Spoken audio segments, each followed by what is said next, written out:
Oh, welcome, race fans, MotorMotion E-Series fans, ladies and gentlemen alike. We are back. It's TCR Cup. We're here with Season 2 at the beautiful America's Willow Springs International Raceway out in the desert. We're going to have a fantastic time tonight. We've got two lobbies of racing to present to you tonight. It's the opening of Season 2 of the Trak Racer TCR Cup. Out here in the commentary box, we are absolutely stoked to be back, as are the teams and the drivers and the admins, of course, in MotorMotion E-Series. As we said before, Trak Racer TCR Season 2 is going to be an absolute banger, so make sure you stay tuned with us all season long for all the races. In the commentary box tonight, you've got myself, George Cooke, and I'm going to be joined by Nick Pautasso. We've got our green commentator in the training box, Stephanie Owen, and our pit lane reporter as well in Andrew Scott. Good evening to you all. Nick, welcome in as well. You'll be doing the co-coms for us. How you doing tonight, mate? Are you looking forward to this season ahead? Mate, what a way to bring back Trak Racer TCR Cup here at MotorMotion. So this is one of my favourite series that I love commentating. It was actually our first time that we commentated next to each other in this series, and we had so much fun in Season 1. But Season 2, my goodness, looking at the field, looking at the car availabilities, it is just getting bigger and bigger here at MotorMotion. So I'm just trying to keep up, just catching up on all the paperwork I've missed out over the last couple of weeks of what's been going on in the TCR. So big names, big teams, returning drivers, champion drivers coming back to the field to defend their titles, new drivers coming into the series. It's going to be absolutely chaotic, and I am so excited to be bringing you all and co-commentating with you once again in the commentary box here at MotorMotion E-Series for Season 2 of the TCR Cup. I'm excited. The fans are excited. Everyone that's joining us on the live YouTube stream, I hope you guys are excited, because we are ready to bring you all the action here at Willow Springs. What a way to open up the season here at Willow Springs in the desert of Los Angeles. And my goodness, it's one mistake here. You know, it's basically no point of return if you make a mistake around this track, George. Yeah, you're right. And the commentary pack information we got given was about 400 pages long, and a lot of information about our new race format this season. We're going to have a multi-make season this time around, which is going to be really exciting. It's going to mix things up. 5 different cars are available for all the teams and all the drivers to select. I believe that was a random draft as well for the car that you're in. The cars this season are going to be a mix of the Audi TT cars that we saw last season in Season 1, the Peugeot RCZ, the Renault Sport Megane Trophy Cup car, which is actually making a return here in the TCR series, the Suzuki Swift, and the Volkswagen Scirocco. So 5 different cars all competing. There's no tuning as always. Bop is enabled, which is absolutely brilliant, but a real mix-up in terms of the format as well. This season of TCR Cup will not have divisions. You are not split into Division 1 and Division 2. In fact, we've got 2 lobbies, but it's going to be an interesting little one. So the teams will consist of drivers of 2, and they race together in the same lobby. 16 teams featuring across these 2 lobbies this season out. 1 drivers' championship, 1 team's title. It's all to play for, and they're all going to be lobbed into the same competition. After the first round, 1 team will rotate into the second lobby, which will move a team from the first back to fill them in. This occurs until the end of the season. Last round, we will rotate 2 teams each. So this format was created, of course, to allow the teams to bring their own drivers to the series, eliminating the need for pre-qualifications and division allocations. So a simplification, but also I think this makes it just a little bit more exciting, don't you think? Oh, man, it's just going to be so exciting. Like, as I said, bringing in new teams, bringing in their own drivers. And you know, the thing is like when you bring your own drivers in, you just don't know who to expect. That's who they're going to field up, because you look at teams around the field and some high quality teams that have come into this season, as we said, returning teams as well, bringing in their drivers. It's going to be a wild X factor of who they bring, like who could be the standout, who's going to be the man of the match in each race that we have in this long season ahead of us. And I'm very excited to see how we go. But it is the first round of the Trak Racer TCR Cup, Lobby 1s and 2, 40-minute race being broadcasted here tonight at the glorious Willow Springs on a hot day here at Willow Springs. It is absolutely beaming hot. I don't think the drivers are going to need their cool suits, and I think they're going to have to throw another layer of a cool suit on because it is going to be hot, hot, hot racing. Yep, that's exactly right. Luckily, we have air conditioning here in the commentary box. Oh, please carry on. We lost you for a second there. Absolutely. And we have our work... that's all right. We have a little bit of a microphone issues, but we have our work experience kid in Stephanie Owen joining us here in the commentary box, getting all the experience that she needs. We'll be able to hear from her as the weeks and months go by here at MotorMotion. So we are very excited to have her in the commentary box. Too right, and yeah, very much looking forward to having Steph get used to the sort of inner workings of the commentary box, and she'll be joining us later in the season for her debut, which is going to be very exciting. So, of course, as we mentioned, season 2, we've got a 10-minute qualifying which has already happened out on track. We'll bring you the results for that momentarily, and then we've got a 40-minute race that equates to 36 laps out on track for all of these teams. We'll run you through that information momentarily. As mentioned before, my name is George Cooke, also known as Crazy Good Kung Fu, helping out with the broadcast today. And then we've got Nick Pautasso. He's heavily involved in one of the administrators of Track Stars Racing. You can find them live tonight, in fact, for more broadcasting. So make sure you tune in to the YouTube channel there and give them a follow. They are the bigger sister channel of the MotorMotion E-Series and have done a lot to help get MotorMotion off the ground and get them moving, which has been absolutely brilliant support from both Nick Pautasso and Ryan Palmer as well. Of course, you are watching tonight MotorMotion E-Series, so we've got a ton of information on our website, www.motormotioneseries.wordpress.com. Go and check us out. There's articles there, there's information on all the series. You'll feel free to join us as well, primarily on Facebook, and jump in and join us in the paddock. It's going to be absolutely brilliant. So, we don't have any results or standings as it is, because it is round 1. We're right at the beginning of the season. If anyone in chat has any questions, obviously please do ask in chat. We are monitoring what you folks are putting in there. So I think, Nick, we're going to go straight over to the qualifying results. So over to you for Lobby 1. That's what we're going to do first, Lobby 1. So bring us in and run us through the qualifying results for this lobby. Definitely, all the cars have been on the track, and we have our grid for Lobby 1 here for the opening 40-meter race. It is going to be a familiar name that we see in the Supercar Series. Dan Wood for CP Motorsports on pole position, taking out that pole position in his Suzuki Swift. Lucas Atkinson in P2 in the Volkswagen Scirocco. Jeff Brun in the Audi TT. And Mitch Cullen in 4th place in the Peugeot RCZ. So 4 different brands are inside the top 4. So that's great to see a wide variety, and the parity and the closeness of these front-wheel drive cars is absolutely incredible. Jeremy Crow, who's been making a big name for himself in the Johnson Lobby in the Supercars, in 5th place. Scott Taylor back in grid-lined racing colours in both Supercars and TCR after being a privateer last season, in 6th. Blake Williamson, a brand new name that has joined us here at MotorMotions, and Mark Pacheco, familiar name, joining what was a Bundaberg Red Racing, has now joined the Colin Racing team in 8th place. So we'll be wanting to see how he progresses in this race in Lobby 1. Then down in 9th place, we have Steve Smith in 9th place. And then we have Naki Nax returning after leaving Ned Racing.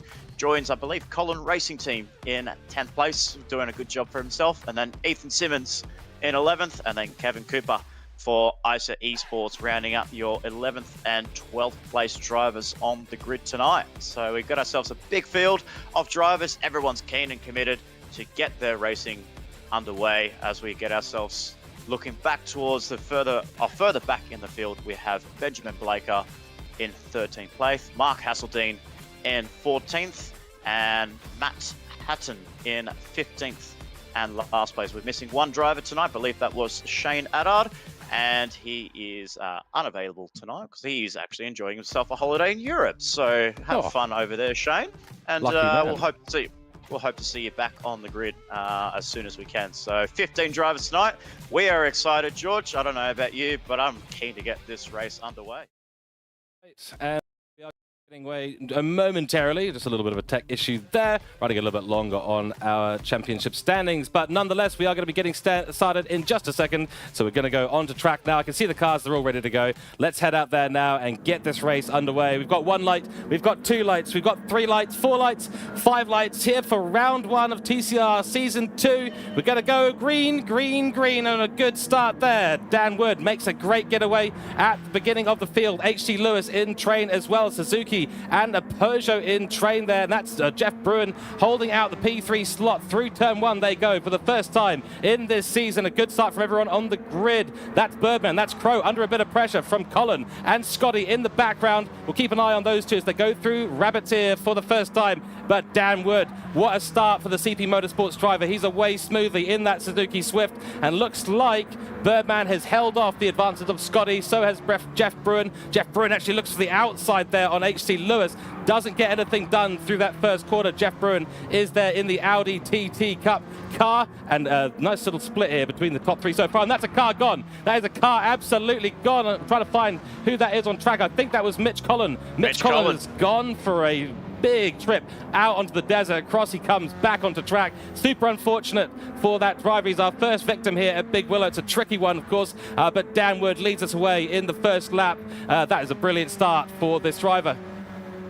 Yeah, definitely a great start by the CP driver in Dan Wood, obviously making a name for himself in the supercars, taking out his first race win in the Brock Lobby last time out at Kyoto, but now he's come into the TCR Cup. On the controller, might I add, ladies and gentlemen, he's on the D-pad tonight, and with Dan Wood in this car, no one can stop him, no matter what hardware he runs, wheel, controller. The man is on a mission to take victory. But we look back at Lewis Atkinson in the Scirocco, the Hoonkops team. He's doing a really good job to hold on to P2. Jeff Bruin getting 1 up on his teammate in P3, and Birdman inside the top 4. As we said, 4 brands inside the top 4. That's great to see these cars right up the pecking order, and it's good to see Birdman, after putting on some great performances in the Johnson Lobby and the Surefire Supercars, doing a nice job in the early phases of the TCR Cup. And then we have Scott Taylor in 5th place right behind there. Mark Pacheco, the teammate of Birdman, in 6th place, and then we have Booster Blake in Blake Williamson in 7th place. As I just realized as I started to look through my commentary pack, I did say Colin was actually part of his own team. I didn't think he was part of Colin Racing Team, but he's actually expanded out to another team. I believe that is called Boosted Racing Team, so the Audi TT that he's in. So fielding 1 team, putting another team on, so a 4-man team for Mitch Collins. So it's great to see some wide variety, but 2 different cars in that camp there. So a little bit of work to do for him as he dropped down the order in that opening lap there, unfortunately. So a big mistake on his end. And then we look back down to Kevin Cooper in Renegade in the CP colours, actually, I believe. So he's running in that Suzuki Swift ahead of his good mate, Matthew Hatton, in 12th place. But back up front, 3rd on lap 3 of 36, we have Dan Wood. Jeff Bruin's actually moved up into P2 ahead of Lewis Atkinson. So this is a big move by the man in Gridline Racing Car 18 ahead of the well-experienced Lewis Atkinson in P3. Stunning start, and Jeff Bruin on the pit main straight actually got past HT Lewis, so he had a great run out of the final corner and managed to get that Audi Cup car up ahead of the Volkswagen. And of course I did accidentally call that as a Peugeot early on, so I do apologize to Volkswagen International car racing teams, and including the Hoonkorp team as well. My fault there. But Hoonkorp now on a bit of a charge. We know how quick Lewis is. He's not going to be particularly happy that it's been he's got Jeff ahead of him once again, and this might be a little bit of a move to the inside. Looks on the inside, comes to the outside in the final couple of corners. Can he find a bit of room there? No, he hasn't found any room there at all. We've got a nice onboard shot now with HT Lewis as both of them come down the pit straight. And oh dear, that's Jeff Bruin. He's touched a corner, he's put his wheel off, and he is absolutely gone. Oh my goodness. Oh, he has saved it, but oh, he's caused more chaos. Oh dear, that's Boosted Blake Media. Boosted Blake there, sorry, has been picked up in that action. So Jeff Bruin has come across the track again and tried to keep it out of dodge, but Boosted Blake has tried to go up the inside on the gravel, and he's absolutely sent it, unfortunately, in contact between the two. That's going to be disaster for both of these two. We're going to get the race information up as well, make sure we can get an idea about how much damage has been picked up. And look, Nick, at that front splitter and right wheel. Yeah, I was just going to cross it over to our pit reporter in Andrew Scott. Andrew, what can you tell us about that incident? What happened to the gridline racing driver? Hi boys, hi viewers, Ando here. Pit lane, yes, thanks for putting me out. I've got no air conditioning, by the way, in pit lane, but yeah, Jeff Braun, he's on the soft, so he doesn't have many options here. He might have to just stick it out. He's going to be about 10 k's an hour plus down in top speed here, so he's going to have a decision to make. Does he pit or not? And unfortunately, that other fellow that was caught up in it, he copped a bit of front splitter damage as well. Yeah, unfortunately for Williamson, just get caught on the receiving end of that, wrong place, wrong time for him. Jeff Braun looked like he almost saved it, but just unfortunately, just the rear end of the car just faced the wrong way, and unfortunately took out Williamson. Not intentionally, it was just no room to go there. As we can see, Mitch Collin right behind 15th and last place after qualifying in P4, so that's a big shock to the system for him where he normally is. But Jeff Braun looks like he stayed out here, George, so he's committed just to running a few laps, just trying to get a feel of the car, maybe just get a little bit of feedback to the team just to tell them what's going on. That's right, it always helps, and of course both drivers in each team stay in the same lobby this season round. We didn't mention it earlier, but there is a mandatory medium tyre for this race. You have to run those medium tyres. We can see that Mitch Collin is in fact on those medium tyres, and maybe we jump down to our pit lane reporter again. Can you tell us if there's anyone else who's not on the medium tyre at the moment, Andrew? Yes, there's a few that have started on softs. Dan Wood in particular in the lead there. He's doing quite well with his tyre wear on the softs at this stage. HC Lewis, interestingly, in second place. He started on the mediums. He's going to do what looks to be a long stint on mediums and get them out of the way. And then the rest of the top 5 or 6, it is a mixture of mediums and soft running. Excellent. So some mixed strategies there, which is certainly going to make things interesting in this 36 laps race. We're just coming up to the end of lap 5, so we'll be starting lap 6 momentarily. Dan Wood has just come across the line to begin that 6th lap. A little bit of a group forming here. We've got Dan Wood and HC Lewis out the top of the field, 1 and 2, split fairly equally. And then we've got GLR Scotty here. So GLR's been holding on to the top of this battle pack. He's got Jeremy Crow and Mark Pacheco in behind, 2 team members of the same team. So with Jeff Braun falling all the way down, it's all up to GLR Scotty, Scott Taylor that is, to hold off these Peugeot drivers. He's got a lot of work to do. Dipping a little tired there. It's quite eager. That's a tricky corner to get right, especially on the exit there of Rabbit's elbow, or Rabbit's ear, I think it is, yes. But nonetheless, these 2 cars going a little bit deep there. Nice line from Jeremy Crow. He's been impressive in the Supercar Series as well as TCR Cup Season 2. And unfortunately, we might have just lost Nick there just for a moment. So, Nick, are you back? You are back. Yeah, so I was just saying earlier, it's just like, as the old saying goes with the Peugeot, you don't want to let a Peugeot run for too long in this heat because then it'll become very unreliable. But so far, it looks like the Collin Racing Team, Peugeots are looking very strong in the early stages, with Birdman leading his teammate in Mark Pacheco 4th and 5th place. So this is some really good stuff to see the Peugeot back in GT7 actually. So yeah, it was always known to be the meta car back in the old GT Sport days. It used to be the faster car, just like the Audi TT, the Scirocco. And I'm just kind of curious. So I know Ando's been busy in the background as he is one of the drivers in the Trak Racer TCR Cup. I want to get your viewpoint on what is actually the strongest car out of the 5 cars here in the TCR, because I've always known that it was the Audi TT was the strong car in the later days of GT Sport as well as the Renault Megane. But is there any other form car that we are seeing on GT7 that may surprise us tonight? Yeah, they're all remarkably similar, believe it or not. With the current version of the game, the parity is very good amongst all the Group 4 front-wheel drive cars. So this will come down to a test of driver and also tyre life tonight. It will not be a car-dependent race. It's going to be all down to the drivers, which is what we like to see. Yeah, as we saw, it's all the drivers. We see Renegade just go off at the end of turn 4 through Castrol Corner there. So very unfortunate for him to get himself out of turn 4, not Castrol, that is Bundaberg. Sorry, not Bundaberg. I'm getting all my stuff mixed up. It is hot weather here. It is hot weather here at Willow Springs. I'm getting my quarter names mixed up here. So it is Budweiser Balcony, it is called, in turn 4. So just getting a few little mix-ups there. But Renegade, unfortunately, in Kevin Cooper, just ran a little bit wide too much throttle, too much gravel, and just down in 14th place, right ahead of his teammate and good mate rather in Benjamin Blaker in 15th place. But yeah, I would say I'm actually very interested to see, like, all the cars are so equal. I think within the qualifying times, the cars were very close to each other. Obviously Dan Wood taking out an impressive pole position ahead of Lewis Atkinson, but I think rather relatively down the field, it was relatively close, anywhere between 5 to 7 tenths, covering the top, I would say the top 10. Yeah, that's right. It is going to be pretty close towards all of with all these cars, and the parity checks have been very, very clever. Oh dear, that's a car gone wide. Hazeldine has gone for a 360 no scope there. Manages to beautifully bring it back on track, so that's well done to keep the car under control. But yeah, running wide at Rabbit's here, it's very, very difficult. And now he'll have some really nasty, horrible, gravelly tires as it goes through the Budweiser balcony and completes the rest of his lap. He could be a hot contender for the first person to come into the pits because his tires are going to be dirty. He's running pretty low on the degradation. That front left looking all sorts of angry at this stage of the race. And yeah, that did not help his cause. He had his teammate right in front of him. They were working together. Now we've got Jeff Bruin making a move on CP Motorsports Renegade. So we almost had a CP Motorsports sandwich as well, with Dan Wood leading the field. And we've got Hazeldine Renegade, sorry, back here at the back of the field, but he's starting to make some progress. Oh dear, that's Hazeldine again. Hazeldine Automotive not going to be happy because he has run wide twice in 3 or 4 quarters.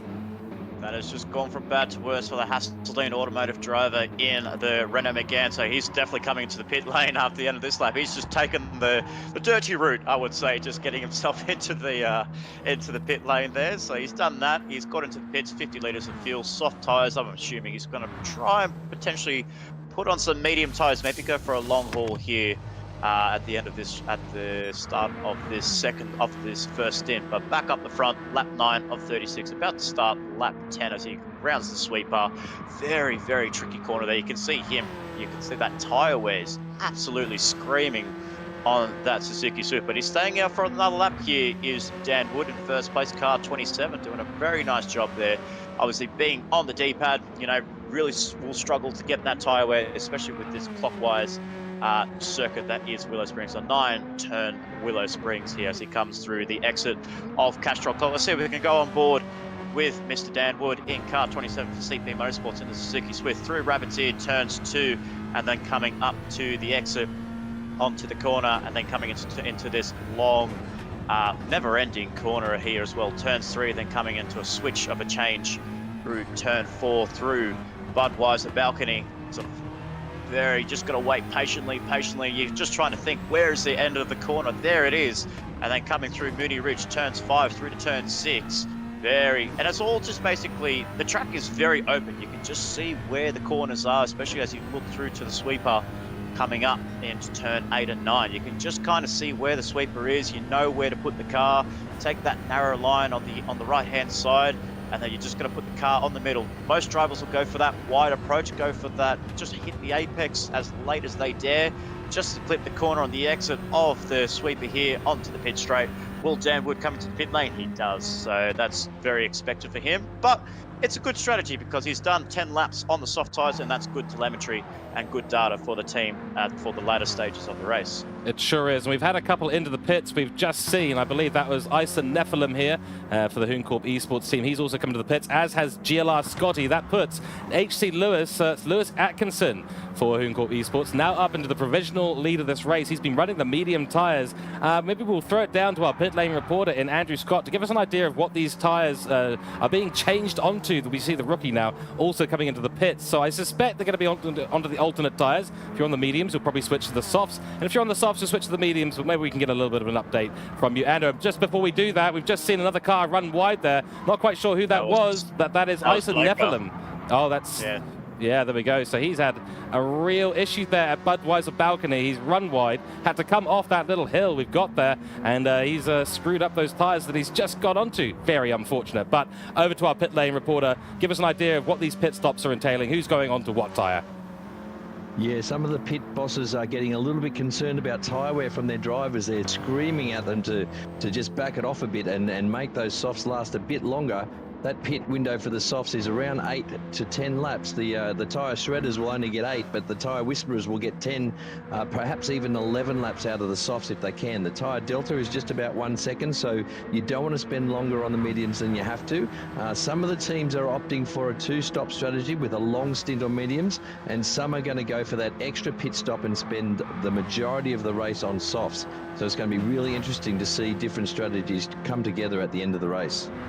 And absolutely, the pit lane is, I believe, it's a short pit lane as well, Andrew. I believe it's not too long transiting through pit lane, changing tyres, putting a fuel on. So I guess in a way, you know, if you run the aggressive strategy, just soft, medium, that could potentially work. I'm not so sure what's the case of Dan Wood. I don't know if he's on the soft tyres, on the mediums. We didn't get to see the telemetry, the data on the leaderboard. Yeah, Dan switched to mediums now, so it'll be interesting to see whether he does a short or a long stint. But yes, you're absolutely right. The pit stop is quite quick here, is of the order of 13 to 15 seconds. So that does bring the 3-stopper into play. All the modelling so far back at the team headquarters is saying that the 2-stop and the 3-stop strategies are very similar in race time. Wow, that's going to be very tight at the end of the race, and see who comes up with what strategy. But so far, Atkinson up into the lead. He, as you broadcasted earlier, he is on the medium tyres, so he's still running out there on the 13-lap worn medium tyres. So he's doing a really good job to keep that car where it needs to be, with Bertman Pacheco in the Colin Racing team, second and third of that. The first of pit stoppers in Dan Wood in 4th place. As I say that, Lewis Atkinson has now come into the pit lane. He certainly has, and he will be, I suspect, switching onto those soft tyres, as we also do see, I think that was Birdman coming in. No, that was Mr. Pacheco, so the teammate of Jeremy Crow. Jeremy Crow now up into the provisional lead of this race. Those two Colin Motorsports cars are actually on slightly different strategies. I don't think there's a tyre difference between them, but maybe Jeremy Crow has managed to eke out a couple of extra laps in that strategy, or Mark Pacheco has just been given the go to have the lead strategy there from the team. So we'll find out a little bit about that. Dan Wood has been having a great little battle back here. He's had GLR Scotty following him. I think there might be a tyre difference between the two, and that was Isa Nephilim again running very, very deep and onto the gravel. He's been favouring, for some reason, the run onto the gravel, which is certainly not the ideal line through these bits of track. He was on the back of GLR Scotty for a moment there, but we've got HT Lewis in behind, not too far down as well. So he'll be on the soft tyre and looking fast. And yeah, it looks like these Volkswagens have been favouring that gravel line, unfortunately. It's not really ideal. You can find some time occasionally, but it dirties up the tyres and running very, very wide there into that corner. So you can see the effect on the tyres when you get a little bit of gravel on them. It gets stuck into it, and then suddenly you find yourself with a lot less grip, and it gets pretty bumpy in the track as well. He does it again. So there's a bit of a prerogative here, isn't there? They've put him on the hards. You're kidding. Oh my goodness. Looks okay. Like the team's got the tyre choice wrong there for him. Oh, put him on the hards. Okay, so Hooncorp Esports have made a bit of a mistake. Who's that up front? We got Birdman going in. I think that was GLR Scotty there, running very, very wide on the left-hand side of the track up the pit lane, also running onto the gravel. But that's big news for HC Lewis and Hooncorp Esports. Onto the hard tyre. Doesn't seem like the strategy choice that you'd necessarily be going for. It's not even a strategy that we considered, I think. Lewis is okay, but it was Nephilim on the hard, so that explains why he was spending so much time building sandcastles on that last lap. That makes a lot of sense. Okay, so we actually almost had a heart attack over there, thinking it was Lewis that was on the hard tyres, because if it was Lewis on the hard tyres, he could just wave goodbye to the victory, because if he was on the hards, there's no way he'd be able to get himself back up to the front unless he ran the ultimate one-stop strategy, keep the hards and run to the end of lap 36. But it's definitely not fast. It's definitely not the fastest strategy. No, and Lewis has gone medium actually, so he's still sitting pretty as he does go past his teammate there that yields to him nicely. Yeah, Lewis has gone medium, so he's doing a double stint on mediums. Very interesting as well. But this is interesting, because if Lewis is on the medium tyres, he knows he's trying to get a battle with Dan Wood. Dan Wood actually got onto the soft tyres at the beginning of the race there, so I'm really surprised to think why he would actually go on the mediums, because you can see now Dan Wood and Scott Taylor are about to approach Castrol Corner right now, and Lewis is not even halfway through the pit straight. So I would have thought that I would have definitely thought that Hooncorp would have just thrown on a set of soft tyres just to really close that gap up, just like when Dan Wood they must be worried about his tyre wear. But interestingly, Scotty hasn't. He's in second place. He's sitting pretty, but he hasn't run mediums yet, and he also is he's short fueled himself. So Diswood in P1, he resumes his rightful spot there. He's sitting pretty with lots of fuel and nice fresh mediums. But Scotty is a little bit out of position there because he's low on fuel. So it's an interesting one, isn't it? So how long will the softs last out there for most of these cars? Obviously, there'll be a little bit of a difference between some of the cars and depending on the hardware that these drivers are running. But how many laps on the softs are we expecting these drivers to be able to do? It's very, very driver dependent, but it's anywhere, as I said before, between 8 and 11 laps. So it looks like Diswood or Dan Wood has hit the sweet spot there. He's doing 10 lap stints on softs. He's now on the mediums. I think he's going to go long on the mediums now. So he's on a 2-stop strategy. The medium should easily be able to do 16 or so laps. But those softs, that's what the critical thing will be. The drivers will have to make those softs last at least 9 or 10 laps. If you're only getting 8 laps, that is compromising your strategy. Someone we haven't mentioned just yet is Blue here for Black Rose Racing, who's been having a quiet race here in the Renault Megane. What time are we seeing on this car here? I'd be interested to see, because he's now up at a P4. I think he hasn't pitted yet. I believe, well, he has pitted on the end of lap 8, as I can see the P next to his name. Well, actually, he must have pitted on lap 10 because he said a 1:32 on one of his lap times there. But I believe with he's his gone pace, soft. He's gone soft, and he didn't refuel. So he's actually very low on fuel now because he didn't take any fuel in the pit.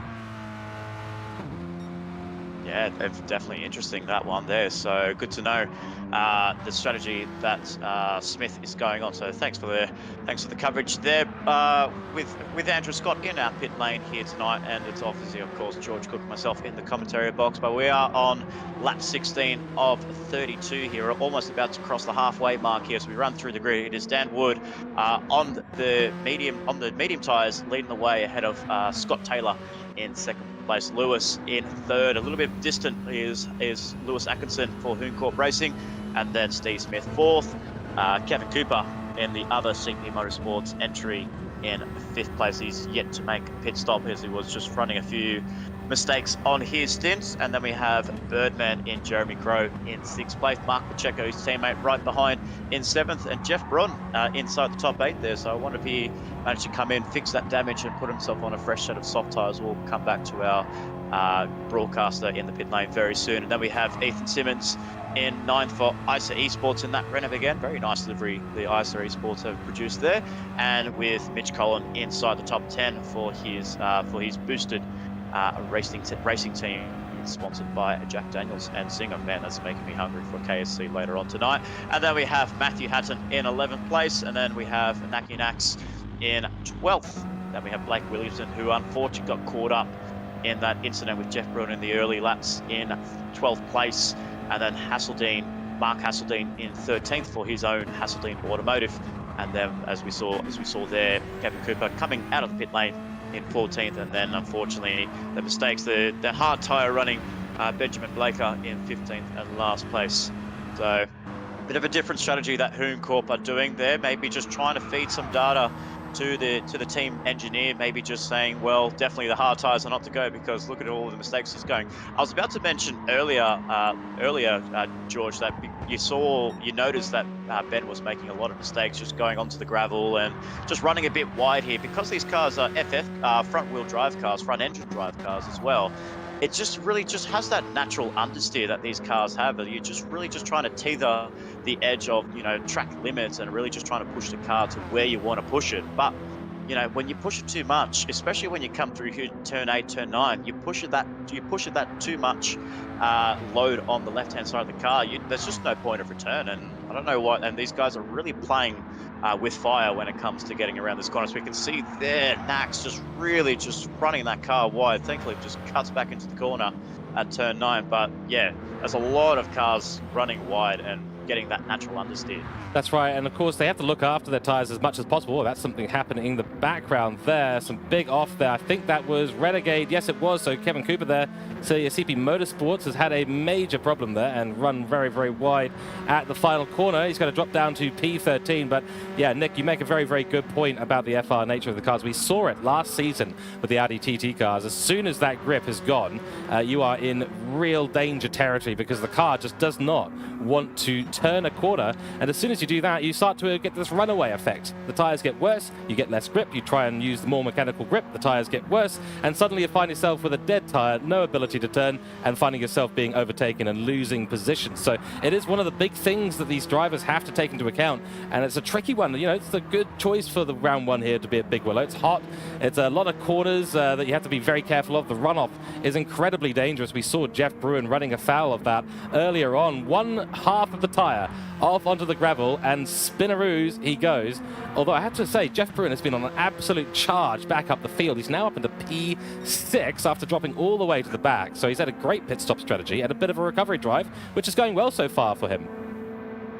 Yeah, absolutely. He's sitting in P6. He's obviously got a little bit more time to find. I believe he's on worn tyres, and he will have to make a pit stop very soon. But he's doing very nicely there with the recovery drive from 15th last place at the end of lap 3 and all the way up into P6. So that's a very solid drive there for Jeff Bruin. So if he can get himself back at least inside the top 5, that'll be a very nice sturdy result for him after his qualifying performances, and even in his early race pace, passing his teammate in Scott Taylor being up into P2. So just the confidence that Jeff Bruin's got in car 18 is really, really positive for gridline racing for the latter half of the championship. Yeah, and it's a really beautiful thing to see. I mean, the Season 2 is going to be so exciting with 5 different car choices, all the lobbies containing both teammates. Beautiful showing here from everyone. And right now in the top 4, we've got 4 teams, 4 cars, and 4 different drivers, of course. But it's looking really, really nice. We've got Dan Wood, CP Motorsports. We've got GLR Scotty for Gridline Racing. We've got HC Lewis Atkinson for Hume Corp Esports, a new showing in the TCR Season 2 Trak Racer Cup this time out. And then we've got Jeremy Crow here, who we've been on board with for a little bit, for Colin Motorsport Racing. So the Colin Racing team, I should say, and he's been followed by his teammate Mark Pacheco. So they've been able to work together a little bit in this race so far, but the gap's getting a little bit wider between the two. But 4 different cars, 4 different teams, all in the top 4. That's what we'd like to see, and this is why this new format is so exciting for Season 2, because we're going to see grids that are completely mixed up, where the strategy becomes so important. It's not necessarily about your outright speed as a driver. It's not necessarily about your coordination as a team, although that can come into play, which always does make things very, very exciting. Into the pits, we do see Scott Taylor now. So he's come in, he's going to fit a new set of tyres. He's low on fuel, running on a smell of an oily rag. We'll see what he comes out with later on, but that will drop him slightly down the field, and it will be Jeremy Crow, who I think might come out ahead of him, but he might not as well. Nick? Yeah, definitely. So you could just see there just that natural understeer that Peugeot's got, but he's got run a wide line, didn't even make the apex on turn 9. So as he comes out of the pit lane, does Scott Taylor, he's still stuck into the pit lane. So he's put on 86 litres of fuel. Will he get ahead of him? It's going to be tight between the two. No, it looks like Crow's gone through nicely there with a good gap, and he's going to come under pressure from with the warm tyres is Mark Pacheco. He's got some better tyre grip. As Scott Taylor has to get his tyres back up to temperature as quickly as he can, but thanks to the desert here in Los Angeles in California, it's going to be quite easy for Scott Taylor to warm those tyres up, and you can see that he's just definitely pulled away a lot more confidence through Rabbit Ear and right through Scott Taylor holds on to P4. So the Peugeot in Mark Pacheco will have to come into pit lane very shortly, as he hasn't transited through pit lane just yet. I'm not so sure from memory, but Pacheco, yeah, holding on nicely into P5. There's actually some good performances here by Mark Pacheco. He did come in as a privateer in Season 1, and we were tracking his progress in the Audi TT Cup, I would say, for the TCR Cup, and then he got brought in by Mitch Collin to be affiliated with a team, Bundaberg, which was then Bundaberg Red Racing. He's done very well there for running for a team, and now he's become a staple team member of Colin Racing Team, because we also see him in the Surefire Supercars. So it's a great signing for Colin to get Mark Pacheco and keep that consistency that we are seeing through all forms of racing. He's been an absolute standout, and I was really happy when we saw that he had been signed into the team by Mitch Collin. And Mitch Collin, who had been running solo in the championship in the previous season for quite a long time and doing really impressively, was also quite impressive to see. But with a teammate this season, I'm very keen to see what happens. Of course, he is driving for another team now, but the teammate of Mark Pacheco will be Jeremy Crow, who's a couple of positions up the road at this stage and doing very, very well. So definitely a team to keep an eye on this season is Colin Racing Team. They're a smart outfit. They're a good outfit. They've got some great driver signings around them as well, and it's going to be very, very exciting to see what they're going to be capable of doing. But a number of new teams in this season as well, the likes of Hooncorp Esports. We've got Gridline Racing, who actually in the previous season as well. ICE Esports now joining us. Whiplash Motorsport as well, who join us. D. Eisen, Drew Eisen, and Monica Camilleri will be driving. They'll be in the other lobby, the second lobby, so we'll look forward to seeing them as well. Rusty Nuts Racing, we've got the Mikuga driver development. They're back for the next season. They were extremely dominant in season 1, and I'm sure our pit lane reporter is very keen to mention that, but we'll hold off on that just for another minute or two here. But yeah, overall, it's going to be very, very exciting to see where these teams end up, and yeah, it's been fantastic so far, honestly, and what a way to start off our season 2, and with a Willow Springs round 1. It's just been absolutely stunning. Absolutely right. Well, let's cross it over to Ando in the pit lane. Ando looks very quiet in the pit lane. There's what are we seeing from drivers here? Is anyone looking to come into the pit lane very soon, or is any teams looking to call in their drivers? Are we seeing any driver movement? Are we seeing any pit crew movement in that area? Because it's so quiet for you. Yes, I'm hearing some interesting conversations. The drivers are complaining like crazy about no traction out of the corners. And the pit bosses are pleading, the race engineers are pleading with drivers to stay in the higher gears. Some drivers are selecting second gear for the balcony section, and the race engineers are pleading with them to stay in fourth for the balcony section. That's getting them better traction out of those corners. So I think there'll be some reviews post-race here between the teams and their engineers on driving style. Very interesting indeed there, because we haven't seen any movements from either Dan Wood or Lewis, who are both on the medium tyres there, so they're still able to keep that tyre working very nicely. But it's very interesting to know that running the higher gears, is that a very common thing to run when you drive the front wheel drive and front engine car? Yeah, that's something that Mikuga discovered early on in season 1. It's definitely a good strategy. These cars, all of them actually, are traction limited out of the slow corners. They are not power. They've got too much power for the front wheels to lay down that power when they're revving the cars highly. So that higher gear for corner exit is a strategy that Mikuga definitely did employ last season. And I think some of the teams are going to be coaching their drivers before round 2 on that technique. Top Very stuff. Interesting indeed there. So yeah, well, it's going to be it's going to be interesting. That's a little tidbit. That's why they're called Mikuga Driver Development, because they've got a good coach there. That's exactly right. He's got all the information. He's been out there studying, of course. And I'll tell you what, Woodsy's got the memo. He got the memo. He is Swift absolutely perfectly. He's done a long stint here on mediums, and he's made them last. What's that, 15? He's going to do 15, 16 laps, so he's going to bring it home strong with a 10-lap stint on softs. He's killing it this race. Oh, and just that's Hasseldine off once again. It's the second time in this race he's gone off there. He's going to have to reverse it because he's passed the barrier as well on the exit of the final corner. Oh dear, so Hasseldine Racing and Hasseldine himself is not going to be... Oh, that's a nice little jump there. Luckily, no one else on circuit, so it was a safe rejoin, in fact. But the Gulf Western Oil sponsored Ford there, not going to be... Well, it's Ford sponsored as well, I suppose. He's actually going to dive into the pit lane. Whoa, that was a close one there. We've had... wait, hold on. Hasseldine has been on the hard tyres as well. Hold on, what we've missed something here. Yeah, so I think they just ran the medium tyres, and they just... I don't think they had any softs available for him at the time, so they just threw on some hard tyres for him. As we see, Benjamin Blake is just sitting in the pit lane. I think that might be an early retirement there for the Hooncorp driver there. So unfortunate for him not to be out there running with his teammate, trying to get some crucial points for that team. But and Hasseldine picks up a pit lane entry penalty there. Yeah, that was expected, because he did come off the track, but he tried to stay on the track in the pit lane. Yeah, definitely a Bono moment on Lewis Hamilton there for Mark Hasseldine for car 16. So very unfortunate for him. 3 seconds will feel like an eternity, and I've always thought like it's very, very tricky. You wouldn't even think about getting yourself a 3-second penalty, because the entry into the pits is very easy.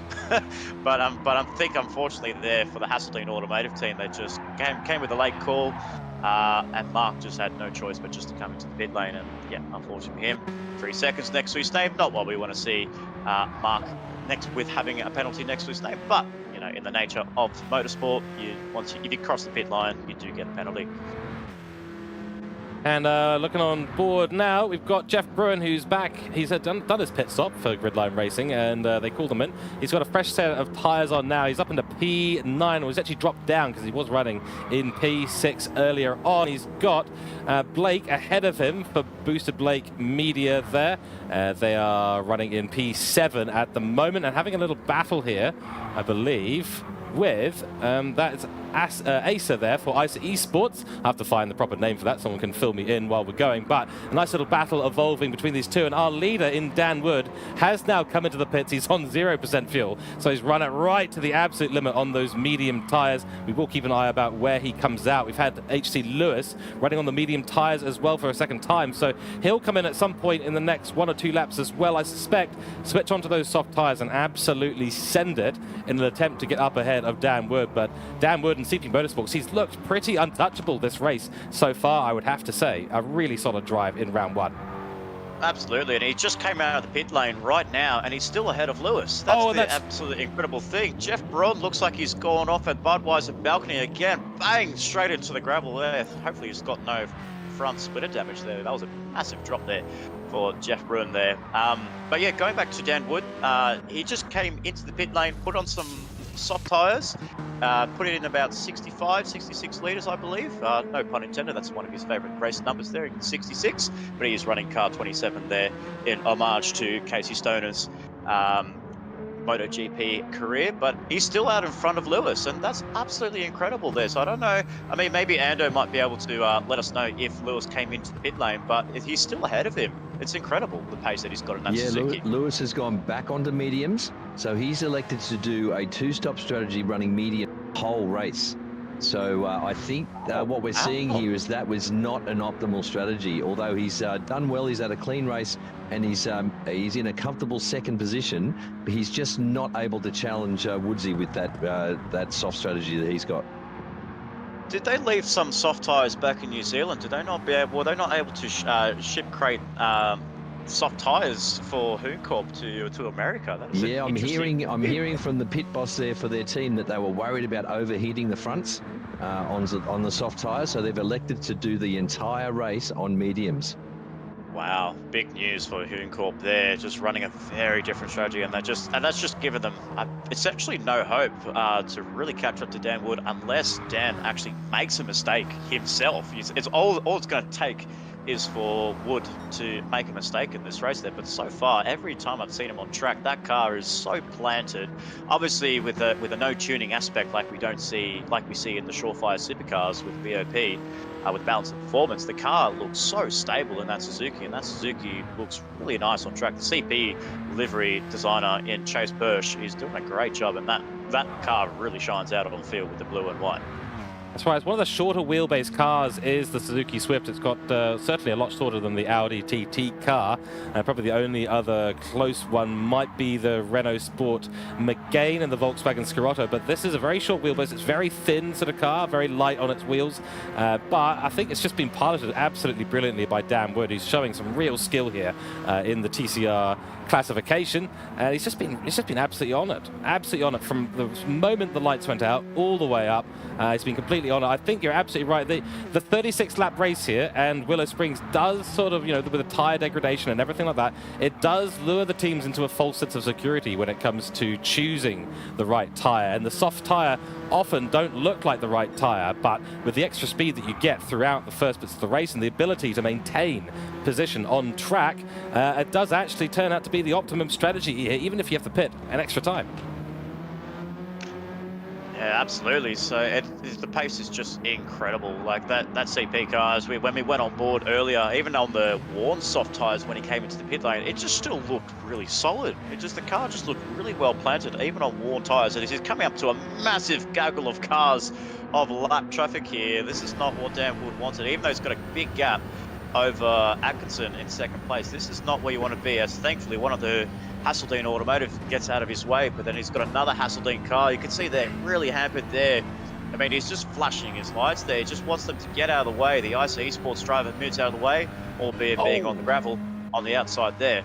Yes, that's right. Dan Wood's got another Hasseldean Automotive car to get to to get rid of as quickly as he can, but he hasn't done so in turn 1.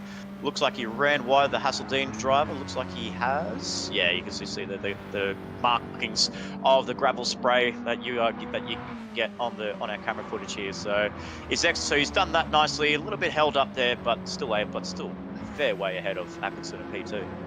Crikey, some Have very... you guys noticed that there's no track limit penalties around here, is there? No one's got a track limit penalty.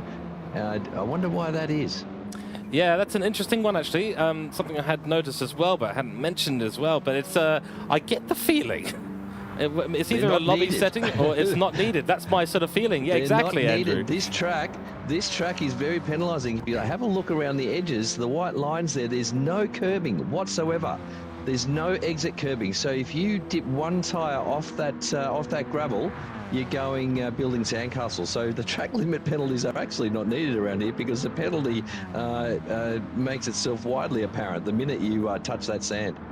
That's exactly right. It's been very interesting. Actually, a lap before, we did just see the Hasseldine car. I can't remember who it was, but they actually cut in front of Hatton here, who we're just on board with at the moment, to get into the pit lane after Hatton gave way to our race leader in Dan Wood. Of course, the blue flag still in effect. We do see another car coming out of the pits now. Another car goes through, so this is all getting a little bit interesting towards the end of the race. We are now on lap 30 here for round 1. This is lobby 1. We've got another lobby of racing coming up for you folks shortly after this. We'll take a break after this race, but there's also Scott Taylor now into the pits. He was on the soft tyre earlier on. Steve Smith for Black Rose Racing up into P7. Mitch Collin here is doing pretty well in that Audi TT car. Looking pretty stable up into P6 at the moment. Jeff Bruin has made it up into P8, and that's Mark Pacheco there up into P5. So GLR Scott Taylor's just come out of the pits for Gridline Racing. I think he'll be on the soft tyre for the remainder of this race. Jumping onto the mediums would not be a sensible... He's on the mediums because it was a mandatory. He was on the softs earlier on in this race, wasn't he? He'd run a double soft stint. He did, so he's got to take his medicine now, but he's sitting pretty, and hopefully he can bring it home. Yeah, he's got a big gap behind him back to Mark Pacheco, so there should be no problem for Scott Taylor, who we know to be a very consistent driver, to hold onto this P4 position. That'll be a great start for GLR, the Gridline Racing team, who've had a little bit of a disaster with Jeff Bruin earlier on, who was running P2 at the beginning of this race, but that mistake at the end of lap 1, the last corner, dipped the tyre onto the gravel, and this is exactly what we're talking about just before, about the penalty lines. You don't need them, because as we said... at the moment, though. He's flying at the moment. He's flying. He's on fresh softs, and he's made a really good comeback drive by the looks of it. Excellent. We will keep on board with Bruin and see what he's able to do in the last 5 laps of this race. We're now on lap 31 of this race, but so far it's been absolutely brilliant. Absolutely, and it's like what I'm really surprised is with the man of the match so far is both Mitch Collin and Jeff Bruin. These guys, you have to remember, Mitch Collin at the end of lap 1 was dead last after he made a mistake at Budweiser Balcony at turn 4, and then on lap 3 we saw Jeff Bruin make a mistake, run wide on the exit of turn 9 and go into the pit wall and pick up damage at the end of lap 3. These guys have come from the back of the grid all the way back up into 6th and 7th place, so these guys are doing an absolutely mega job on a recovery drive there. These guys are showing, you know, these guys are built for TCR racing, and the strategies that they are bringing in both the boosted media racing team as well as Gridline Racing. These guys have got some really good pace in the Audi TTs, so maybe they may form an alliance, maybe Audi TT with the Audi TT. They might form a bit of an alliance here with Gridline Racing, just to try and say, well, let's try and get these cars up the grid, let's try and get these cars up towards the likes of CP Motorsports, Hoon Corp Racing, and even with the Peugeot team in Collin Racing Team. So, but I'm really happy to see both Mitch Collin and Jeff Bruin right back up inside that top 8. Riding very well, of course, and setting some good lap times out on track as well.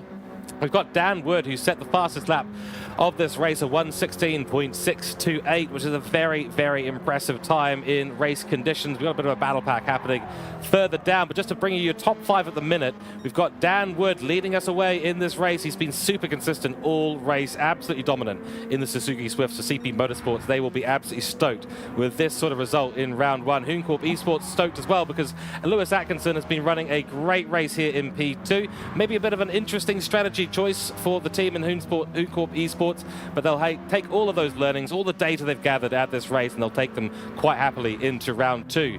Jeremy Crow, who's been a real standout on debut in the Supercar Series now, making his debut in the TCR Cup. He's been absolutely brilliant in the Peugeot today for Colin Racing Team, doing a top job. He'll be taking a podium here today if he continues this run of good form. Scott Taylor for GLR, for Gridline Racing, he will be taking potentially a P4 victory. Well, I suppose it is a victory if you're T4, but 4th place here, and then Mark Pacheco rounding out our top 5. So looking around the grid here, we've had a little bit of a battle going on here between ICE Esports and Boosted Racing Team, and this battle's been going on for a couple of laps now, but the Mark Hatton there, who's in the ICE Esports car, the Renault Megane, has been holding off the advances of that Audi TT behind him, and now we've got Renegade coming into play for CP Motorsports as well. So this could get interesting, a nice little 3-way battle evolving between these 3 for the P9 position. Yeah, definitely. It's good to see some battle packs happening in the rear of the field. Not too much up the front there, so it gets a little bit, it gets a little bit boring up front. We usually like to see our battle packs battling for the lead, battling for the podium positions, but there's not so much going on here. So, but it's great to see Intercontinental Esports back in MotorMotion E Series after taking a little bit of a break away from season 1 of the Surefire Supercars, and then making a little return into season 1 of the TCR Cup. So it's great to see these guys go from the Audi T2 to the Renault Megane. I will make a point that you said earlier in the broadcast. It's not the trophy, the Renault Megane. It's just the plain Renault Megane FF car. So because the trophy, I believe, is an all-rounder rear-wheel drive car. So. Noted there, yeah, noted from there. memory. Yeah, that's right. I usually, whenever I hear the word Megane, I always go Megane Trophy for some reason. Then the fact that the car on my screen here is actually coloured gold, so I go Trophy, gold. And some wires get crossed in my mind, so thank you for clarifying that, Nick. That is appreciated. Looks like there might be a bit of a move here for Renegade in the Suzuki Swift. No, thinks twice of it. He's actually gotten ahead of Boosted Blake in the Audi T2s, now falling off just a little bit. I might have a quick final word from our pit lane esports reporter here on this battle. What are the tyres between these 3? We've got P9, P10, P11. What tyres are we looking at for these 3 teams, and how are they looking? So guys, I've just been given a lift around to the balcony section. I'm having a beer now with the crowd, and what a view it is from up here. I can see the whole track. What a great spot to view the end of the race from. But looks like Matt Smacker there in 9th. He's struggling on worn softs. He's going to struggle to get to the end of the race. Renegade's on fresh softs, and Boosted Blake is on half-worn softs. Sends it on the this is going to get spicy, guys. Yeah, that was a big send there from Renegade. Sorry to cut off our pit lane esports reporter there. Nick, continue, please. Oh, that was just a big send by Kevin Cooke. He almost made it work there. I mean, if you say that Kevin was actually on fresher soft tyres, he just went from 10th down to 11, loses the place to Williamson and Boosted Blake there. So I believe Matthew Hatton might just get away with this, holding on to P9 on really dead soft tyres there. But we are on the final lap here. There you go. So he's going to be lucky to keep that P9. We'll cut back to that very shortly there, but it is for the last time coming around turns 4 and 5 for the last time here for Dan Wood for CP Motorsports. A huge gap over Lewis Atkinson for Hoon Corp Racing. This man has led from start to finish, lights to flag, pole position, fastest lap, and coming through to the sweeper in turns 8 and then coming up into turn 9. That Suzuki has looked untouchable. The CP Motorsports are back. They are willing to put their names for that RCA level entry to get themselves into the Player One Sim Gear GT3 Championship. On the final corner, it is Dan Wood for CP Motorsports taking the victory in Season 2 of the Trak Racer TCR Cup. Car 27 takes victory. Well done to Dan Wood. And then in second place, a great fight for Lewis Atkinson. Unfortunately, not having any soft tyres available before this race and not thinking that the soft tyres were going to be the best tyre for him, rounds up the final corner to take P2. And then Jeremy Crow in third place there. Looks like he's holding on to third place very nicely. What a drive this is for the man in Jeremy Crow, a man that we've never heard of in the MotorMotion E Series. He makes his name in the Johnson lobby for Surefire Supercars, but when you get him into the field of TCR car racing, he's done a fantastic job, and what a way to mark your debut, getting a podium for your first TCR campaign. Two right, yes, Jeremy Crow comes across the line, will take that P3 spot, excellent drive. And then we've got Gridline Racing, Scott Taylor.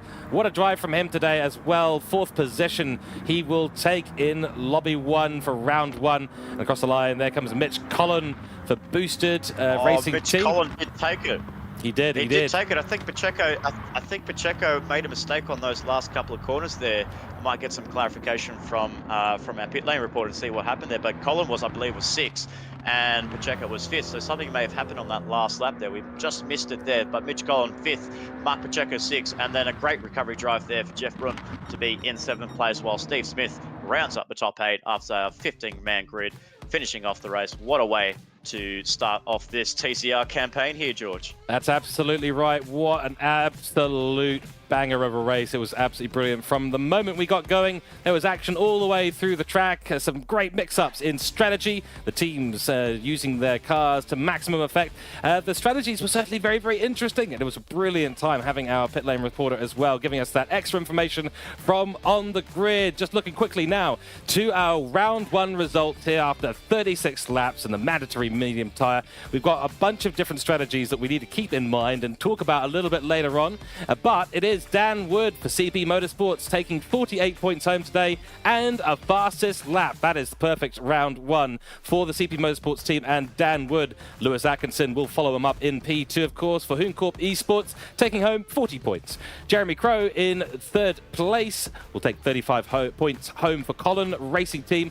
4th position to Taylor, 5th to Collin, and then we've got 6th, 7th, 8th, 9th, 10th, and down to the P16. A couple of DNSs there for 15th and 16th in Campbell and Harrison. So those are your results for round 1. Now round 2 will be coming up in a couple of weeks, but Lobby 2 will be starting up momentarily. Up here in the comms block, we have a brilliant time, and we might go and join Andrew Scott on the roof for a quick beer. No, we won't, because we've got Lobby 2 coming up shortly, so we're going to take a 5-minute break. We'll be back for Lobby 2, so don't go anywhere. Don't go anywhere at all. We'll be right back with more excitement.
Alrighty, welcome back. We're back from our 5-minute break here for the opening round of the Trak Racer TCR Cup Season 2 for MotorMotion E Series. We've just watched Lobby 1. It was a brilliant race. What a way to start off our Season 2. Excellent racing, lots of teams, different cars in the top 4, and it was absolutely brilliant racing to behold. So we are going to be moving on now to our Lobby 2. It's the same race format, same commentators in the commentary box as well. And of course, we will be going for our 40-minute race with Lobby 2. Lots to talk about as well about Lobby 2, because there's some fantastically fast teams and fantastically fast drivers in this lobby as well. Nick, that was a brilliant round 1 for Lobby 1, wasn't it? Oh, absolutely incredible. We just saw the dominance of the man, the myth, the legend in Dan Wood, just showing his class and bringing that Suzuki Swift. I mean, like, as we said all at the beginning of the broadcast, 5 different makes in this championship. It just opens up a whole variety of TCR racing. And it's great to see. You know, it's always good to see one car could be forming on one track. It could be another car, another team at another track. It's a long calendar season ahead, and I'm very excited to see who comes out on top, especially in this race as well, in Lobby 2. So we have the Suzuki Swift win Lobby 1. Who will win Lobby 2? We'll find out very shortly. We certainly will. And just a note on our season details, we have 7 races in this wonderful Season 2. We're starting out round 1 today at Big Willow Raceway in the United States. We'll be going to Grand Valley Highway in round 2. And that'll be happening on the 26th of September. Broadcast will be delayed slightly from that. Then we'll be going to Maggiore West. We're going to Europe, to the lovely country of Italy, and then to Monza for round 4, which is going to be excellent fun. St. Croix C and going to France, so staying in Europe for round 5, and then rub your hands together, folks. Australia, New Zealand fans love this, the place the most. Bathurst. We're going to go Bathurst for round 6. That'll be later in November. And rounding up the season, we will be going to Tokyo, the South counterclockwise Tokyo, which is going to be very interesting. So a street circuit to round us out after a fantastic round 6 at Bathurst. Is going to be brilliant. So 7 rounds to go, including this one, of course. So 6 rounds after this one. Very much looking forward to the remainder of the season. But we do have Lobby 2 coming up right now, because the cars are out on the track. The pit lane folks are all running back to their boxes to get ready for this. So Nick, take us away through Lobby 2 results for qualifying, and then we'll jump directly into the race. Qualifying session is done. 10 minutes around this beautiful Willow Spring. We are using the big layout here, and it is a familiar face that we always seen up front here in TCR, any forms of racing here at MotorMotion E-Series. Robert Foster on pole position, the man that you can't beat in qualifying. He's on pole with Andrew Scott in 2nd place, Matthew Joynson in 3rd, doing a nice job there, being in the mix with the big boys in 3rd, and then our first female driver in Monica Camilleri for Whiplash Motorsport inside the top 4. So great to see girl power up towards the front inside that top 4. Drew Ison, her teammate, right behind her in 5th place, looking to try and get those VW Scirocco's up towards the hill. And then we had our Division 2 champion in Mick Hill. So it's great to see Mick Hill in this lobby alongside his teammate in Andrew Scott in 6th place. Ben Churchill right behind in 7th place, put on a great showing in the latter stages of the TCR Cup. And then we have Kez Kesby inside that top 8 for Road Sick Racing. So great to see him back on this lobby tonight. Then we have Glenn Mead in 9th place. Had a little bit of struggles in his qualifying, but it's good to see, but he did get it into P9 just. And then Matt Kutcher for Black Rose Racing inside the top 10. Then outside we have Richard Robertson in 11th place. And then right down in 12th place, we have Troy Britnell. As we see there, Robinson just missed out onside the top 10. So he's actually not running his own team. He's actually running up with the name of Rusty Nuts Racing. So brand new team takeover from RoboSport Racing to Rusty Nuts Racing. Then in 13th place, we have Ricky Rick. And then we have Bryce Kentwell in 14th and last place with 2 DNSs here tonight in 15th and 16th place. So the back row left vacant, but the front row is very much heated up there with Robert Foster and Andrew Scott here, George. That's right, and we are ready to go down onto track, so we will head there immediately for the beginning of this race. It's going to be a good one. Let's go down and have a little look. So here we go. Trak Racer TCR Cup. 3 lights, 4 lights, 5 lights. We're about to go green, and green, green, green. The lights are out, and a good start there from all the drivers. Once again, got Robert Foster off to a brilliant, brilliant start. He's going to lead us away into turn 1. Andrew Scott also having a good run there. The Suzuki Swift of Matthew Joinson looking around the outside. Can't make anything happen on the first bit of this race. No action through the first turn, which is excellent for all the races, getting away nicely, but Mad Turtle Racing's Audi TT leads us away, followed by the Cooke driver developing team with Andrew Scott at the helm, taking a second place position there. We've had a bit of a move here. Monica Camilleri up into 3rd place immediately through the rabbits here. Looks like Matthew Joinson had a bit of a bad run through rabbits here in the first time through turn 2, and manages to hold on to 4th place though. D-Bomb in 5th place, looking around as well, seeing if we can find a way past the Suzuki Swift of Matthew Joinson, but no luck there so far. But Monica Camilleri has done a brilliant job for Whiplash Motorsport. Her own team has now been up into P3, but under pressure from Matthew Joinson still, as Matthew Joinson dips a tyre onto the gravel. It's not going to help him through the run, through to the last couple of corners of this first lap, but what a great opening lap. The only loser there has been Matthew Joinson. Sadly, the winner there was Monica Camilleri, but leading us away it is Robert Foster from Andrew Scott. And oh, that was nearly a little bit of a look around the outside for the Suzuki Swift there of Matthew Joinson. Can't make anything happen, and Monica Camilleri will continue to hold that P3 position across the line for the first lap. Yeah, very good start there by Robert Foster for Mad Turtle Racing there. So he's got a lot of data in that Audi TT as they were running that car in the first season of the TCR Cup. But it was a very nice start there by Monica Camilleri. Just had to go defensive on the inside line through Castrol Corner, but still holds on very nicely there. So it's great to see some more variety in this TCR Cup. We have the Audi TT leading the way of the VW Scirocco in Andrew Scott in 2nd place, and then we have Monica also in the VW Scirocco. So it's going to be a bit of an inter-team battle between those 2 drivers in Scott and Monica, and then we have Matthew Joinson in the Suzuki Swift really piling on the pressure on the rear wing of Monica's Whiplash Motorsport entry, but she's got a teammate in Drew Ison right behind there, so any mistake that Joinson makes, Drew is going to come pouncing through. And then we have the Cooke driver and the Div 2 champion in Mick Hill right behind in 6th place. So very close quarters here in the opening stint of lap 2 of 36. And then we have the 2 Road Sick boys in both Ben Churchill and Kez Kesby's in 7th and 8th place. So some great racing so far, and it's quite close, I would say, compared to the Lobby 1 there. We're just seeing a lot of drivers here really in close quarters, and it's anyone's move in these opening few laps here, George. That's right, it is beautifully close along this track so far, and the Whiplash Motorsport car of Monica Camilleri under pressure again from Matthew Joinson, who's trying every trick in the book, throwing the book of racing rules at her at the moment, trying to force a mistake, trying to find the inside line, dipping it front of this car up the inside as much as he can, staying right in that rear vision mirror, and Monica is doing a beautiful job. She is known as an incredibly good defensive driver, and she is putting a show on for us right now. And behind you can see the action continuing, because Drew Eisen is now under pressure as well from the Cooke driver developer. This is a 5-way battle.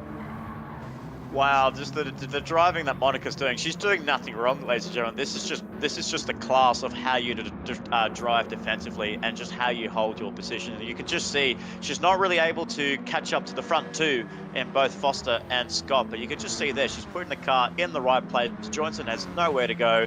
This could definitely really frustrate Joinson in the long haul if he's down in P4. And then, as I said, with Eisen in P5, not far behind of the Pit Lane Esports, Juice Motorsports Suzuki Swift, so he can do some damage as well and really put on the pressure on Matthew Joinson. But we are coming up towards the end of lap 3. It is still Monica ahead of Joinson, and then we see I'm hearing a box. And then we've got something right behind there. I believe that is Mick Hill. Looks like he's coming to the pit lane. The Cougar driving a very different strategy here, George. That is an incredibly early pit stop. We're only 3 laps into this race.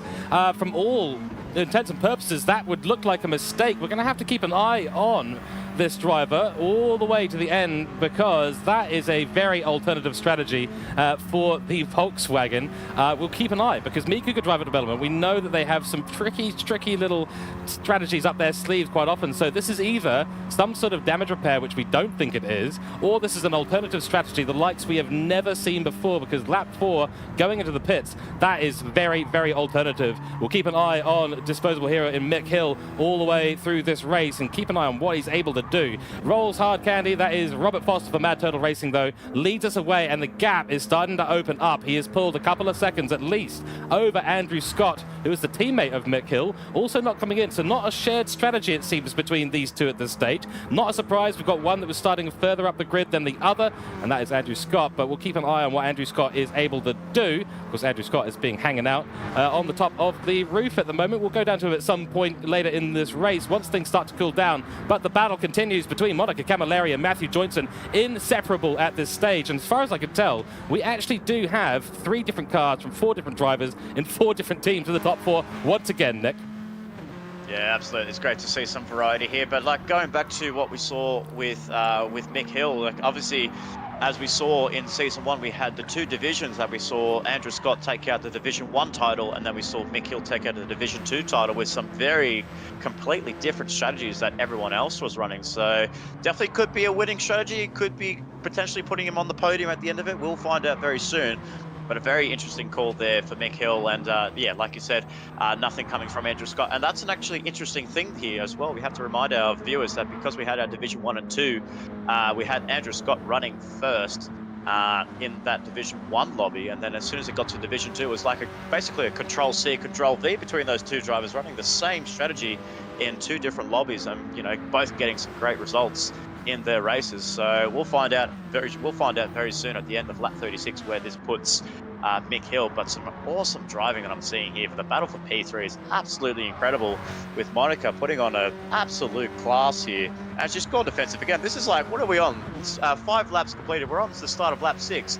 This is like a repeat of lap 1, lap 2, lap 3, lap 4, lap 5. She's gone defensive into corner again, just holding off Matthew Joynson, but it looks like he's just hold around the outside there. Is he going to come through the rabbits here, potentially going up for P3, and they're going to go side by side.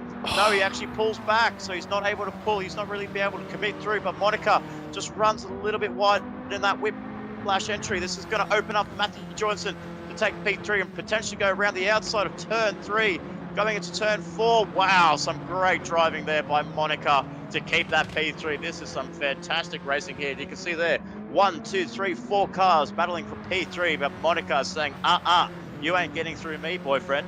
Yep, that's right. She is putting on a masterclass right now, and the level of awareness that she is going. I mean, that move to let the inside go essentially on Matthew Joynson, knowing he's going to have a short run and a bit of a harder time getting through the corner without having to remove a bit of speed on the apex. She just held it a perfect 1 car length around the outside, held the foot in at the end of that corner, and got the inside line for the next corner up Budweiser balcony, which is a very tricky place to pull any overtakes. And if you've got the inside line there, you're basically guaranteed to come through that complex in the lead, and that's exactly what she's done. She's going to go defensive again. This is a battle for the ages right now between these two. Monica Camilleri is putting on a stunning show of driving, as is Matthew Joynson, who's driving very respectfully around her. And this is brilliant stuff. We're going to stay on board. She'll not go defensive again. She's quite happy to take the outside line here, force Matthew Joynson onto the inside. She knows that the outside of Rabbiteer leads onto the inside, but this might be it. Joynson has got the move done. He sneaks away all the way through, and that will be it for this battle. Monica Camilleri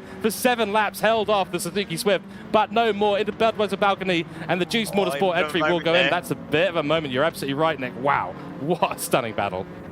Great racing between those two. Very well respected drivers, and they respect each other with high class there. But Joynson finally finds that inside line that just gave him that little bit of more grip. So I wonder now if we're going to cross over to our pit reporter in Andrew Scott, even though he is driving the car, but it is a delayed broadcast here, ladies and gentlemen. So we have so he's here for the sidelines. But it's good to see Ando back into the pit lane. What can you tell us with that battle pack between Joynson and Camilleri? Is there a difference between the 2 strategies that these guys are running? Oh, these guys and girls. I tell you what, boys, the crowd has gone wild up here in the balcony where they saw Joynson come through on lap 7 there in the lead.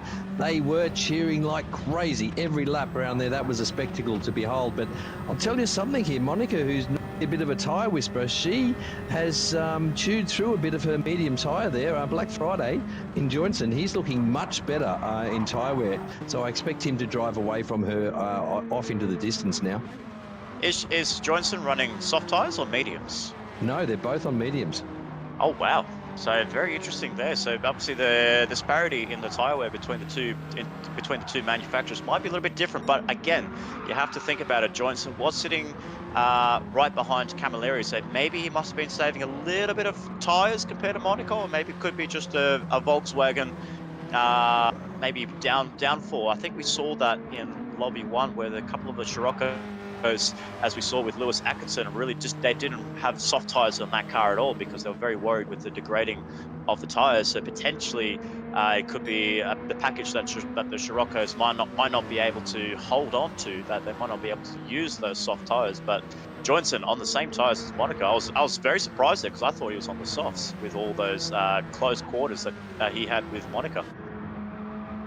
Now I'm looking along the pit lane, and there's once again some team bosses very concerned about tyre wear, Swifts and Scirocco's alike. So it looks like Black Friday Johnson is just doing a stellar job. He has really looked after those mediums. He's brought them up to temperature nicely in the opening stint, and I think Monica suffered a little bit with all that defending she had to do. She's used up a bit too much tyre there. Yeah, definitely. As we saw there, as we now see Drew Ison and Ben Churchill going side by side for a couple of corners there. Look, we saw Churchill go for the move in turn 9, and then Drew Ison just said, "Nah, I'll take that back. Thank you very much. I'm back into P5." That's right, and of course this is another battle between a Volkswagen and a Suzuki Swift. So these two cars, both one of the shorter wheelbase specs out of the 5 cars that are available for TCR Season 2, having quite the battle here at the moment. But Drew Eisen has been putting on... I see someone off in the foreground there. I could just see it on the track back there. Is that Foster? It is Foster. Wando, what can you tell us? What happened there? You got the perfect view up at the Budweiser balcony. What happened to Robert Foster? It looks like he's gotten a bit out of shape. He's just nudged the car over the edge of the track. He's looped, and also he's given himself damage. So a disaster there for the Mad Turtle team. That could have not gone worse. Sadly, he was leading us away. We weren't even focusing on him because he was looking so stable. He's not. He's going to run wide again. He'll be straight into the pits after that. Yeah, surely. Absolutely. Sends it into the pits, and he's going to get a fresh set of tyres, get that damage repaired, probably put a little bit of fuel in as well. That means that Andrew Scott, our pit lane reporter, now up into first place for me, Cooke Driver Development, and he's out to a massive, massive lead here. That's something in the order of 10 seconds to the cars behind, who are still battling away back here, but Andrew Scott will lead us away. So, I mean, run us through, Andrew. Who's on the softs? Who's on the mediums? What kind of strategies are we seeing out there? What do we need to keep our eye on?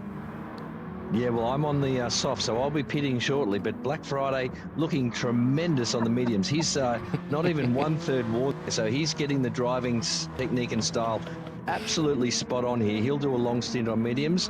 Super VT Monica, she's looking a little bit worse for wear on her mediums. And then D-Bomb Neon on the softs. There's a mixture of soft and medium runners throughout the mid-pack.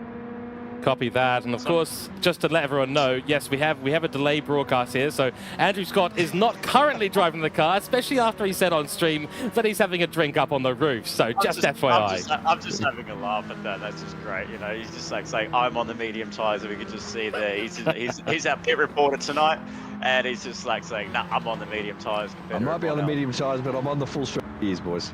Oh, there we go. Very clever, very clever. He is just coming to the pits, of course, so he will come out on a pair of soft tyres as far as I can tell. We've had, I believe that was, there's Brucey the Shark there for Mad Turtle Racing as well. That's Neon into the pits now for Road Sick Racing. He'll come out in that Suzuki Swift. He'll come out down the back of the field, and Madrick will go on through. So lots of Suzuki Swifts I'm noticing in this lobby. It's not the majority. I think it might be the majority of cars out here, actually. Yeah, absolutely. I mean, there was a little bit of a draw of who would get what car, what team would be assigned what car in the for this season 2 of the TCR Cup. So obviously, maybe the Suzuki Swift was maybe a little bit more available for teams to pick out, and maybe it was maybe a favoured car for this season, because it is a brand new car that we haven't seen in the Gran Turismo platform. We never saw it on GT Sport, and now when they brought it in for GT7, it proved to be a very strong car in the opening phases of the game, and then now all of a sudden it just had a little bit of a quiet moment, but now I think it's come back into fruition as a good Group 4 car that drivers are choosing when they do their manufacturers championships. That's right. So we've had Ando come out of the pits now. He's run behind Monica Camilleri. Will he be able to make a move on Monica Camilleri? Lots of respect between these two drivers. Monica gives him space around the inside of the corner, but Ando can't do anything. She holds the inside line into Rabbit's ear. Nice move from the 502 car. Ando will try his absolute best to find a way around on the outside. We do know from an earlier move from Monica that is the faster line through this corner and gets to the inside. That's Matthew Joynson running a bit wide. Andrew Scott gets the move done. He's already made a pit stop as well. That just shows the lead that Andrew has had in this race so far. Monica will continue to hold on to that third position. She is needing to pit at some point, but currently your provisional race leader is Matthew Joynson. I think he'll be falling behind Andrew Scott in fairly short order here. So technically a provisional overall P2 and P3 for Matthew Joynson and Monica Camilleri. Monica's been driving beautifully so far. Absolutely stunning stuff. Then we've got Troy Britnell, who's come slightly out of nowhere as far as I can tell, but he's in there in the Suzuki Swift, and he'll be driving away for Lightning Motorsports. Yeah, you did. The box.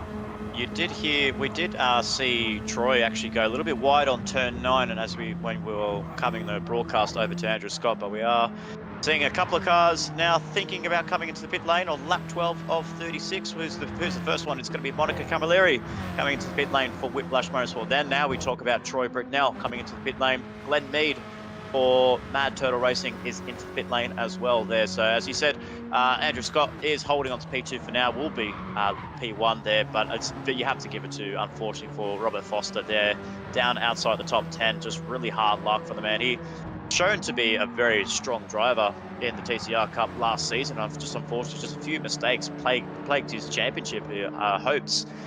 Just really some great performances next to his name, getting pole position, getting some qualifying results over Andrew Scott and all the likes of the other drivers that were in that championship. But it just came to the race, just came to that long race, George, that when we saw Robert Foster driving, you know, he put on some great early stints and early lap pace, but overall throughout a whole race distance, he really struggled.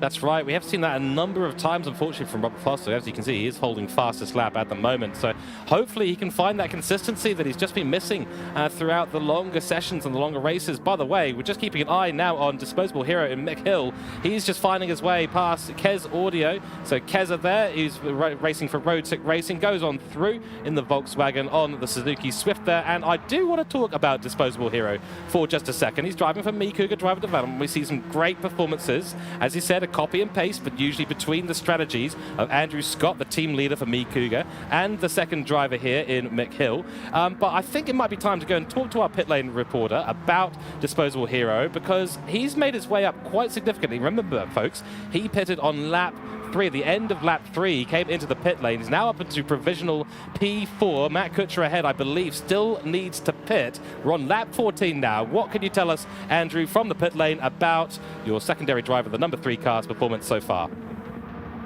Okay, the pre-race testing showed that he was actually better on his tyre wear than Scott, so he's elected to go for a 3-lap stint on mediums, and then he's going to do 3 11-lap stints on softs. So he has become the new tyre whisperer here, folks. So he makes the move there around Cooch, and he's into 3rd place. It looks like he's coming through with a really good strategy. So the student ascends past the master. We're hearing from Andrew Scott. So it's going to be very interesting. That is a bold strategy to be going for. And if he's confident on those soft tires and making them last and going to the consistent fast laps, then we'll keep an eye on him, because he's just made it past Matt Kuchar and has moved up now into the 3rd position as he comes into the pits once again. So executing that strategy now to perfection. Kez also comes in to the pits for Road Trak Racing, and then there's Neon there for Road Trak Racing in the Suzuki Swift, staying out for another lap. But currently your top 5 as it stands right now: Andrew Scott, the 787 car for Cooke Driver Development, will stay in P1, just set to first sector fastest time there. Matthew Joynson coming in for Juice Motorsport in P2. Then we've got Matt Kuchar here for Juice Motorsport, so currently a 2-3 position here for the Juice Motorsport outfit, but they will switch that around soon as they do begin their pit stop as well. So then we've got Neon here for Racetrak Racing in P4, and then Bruce the Shark. Haven't talked about him much for Mad Turtle Racing. He's an excellent driver as well, and the Mad Turtle Racing will be very proud to have signed him back to their team. He'll round out the 5th place position as it stands right now. We're on that 15. Very exciting racing so far. Yeah, Glenn Mead is a very loyal member to the Mad Turtle Racing team, and he always brings in a wise head of knowledge there. Our Kiwi friend, our Barry White of the New Zealand world, he's doing a great job inside that top 5. But I'm just looking at that leaderboard there. I just saw Mick Hill come out of the pit lane. He's still holding on to P6 there, so he was roughly in the same position when he came to the pit lane at the end of lap 3. But you have to remember, he was in a lot of traffic in that stage there.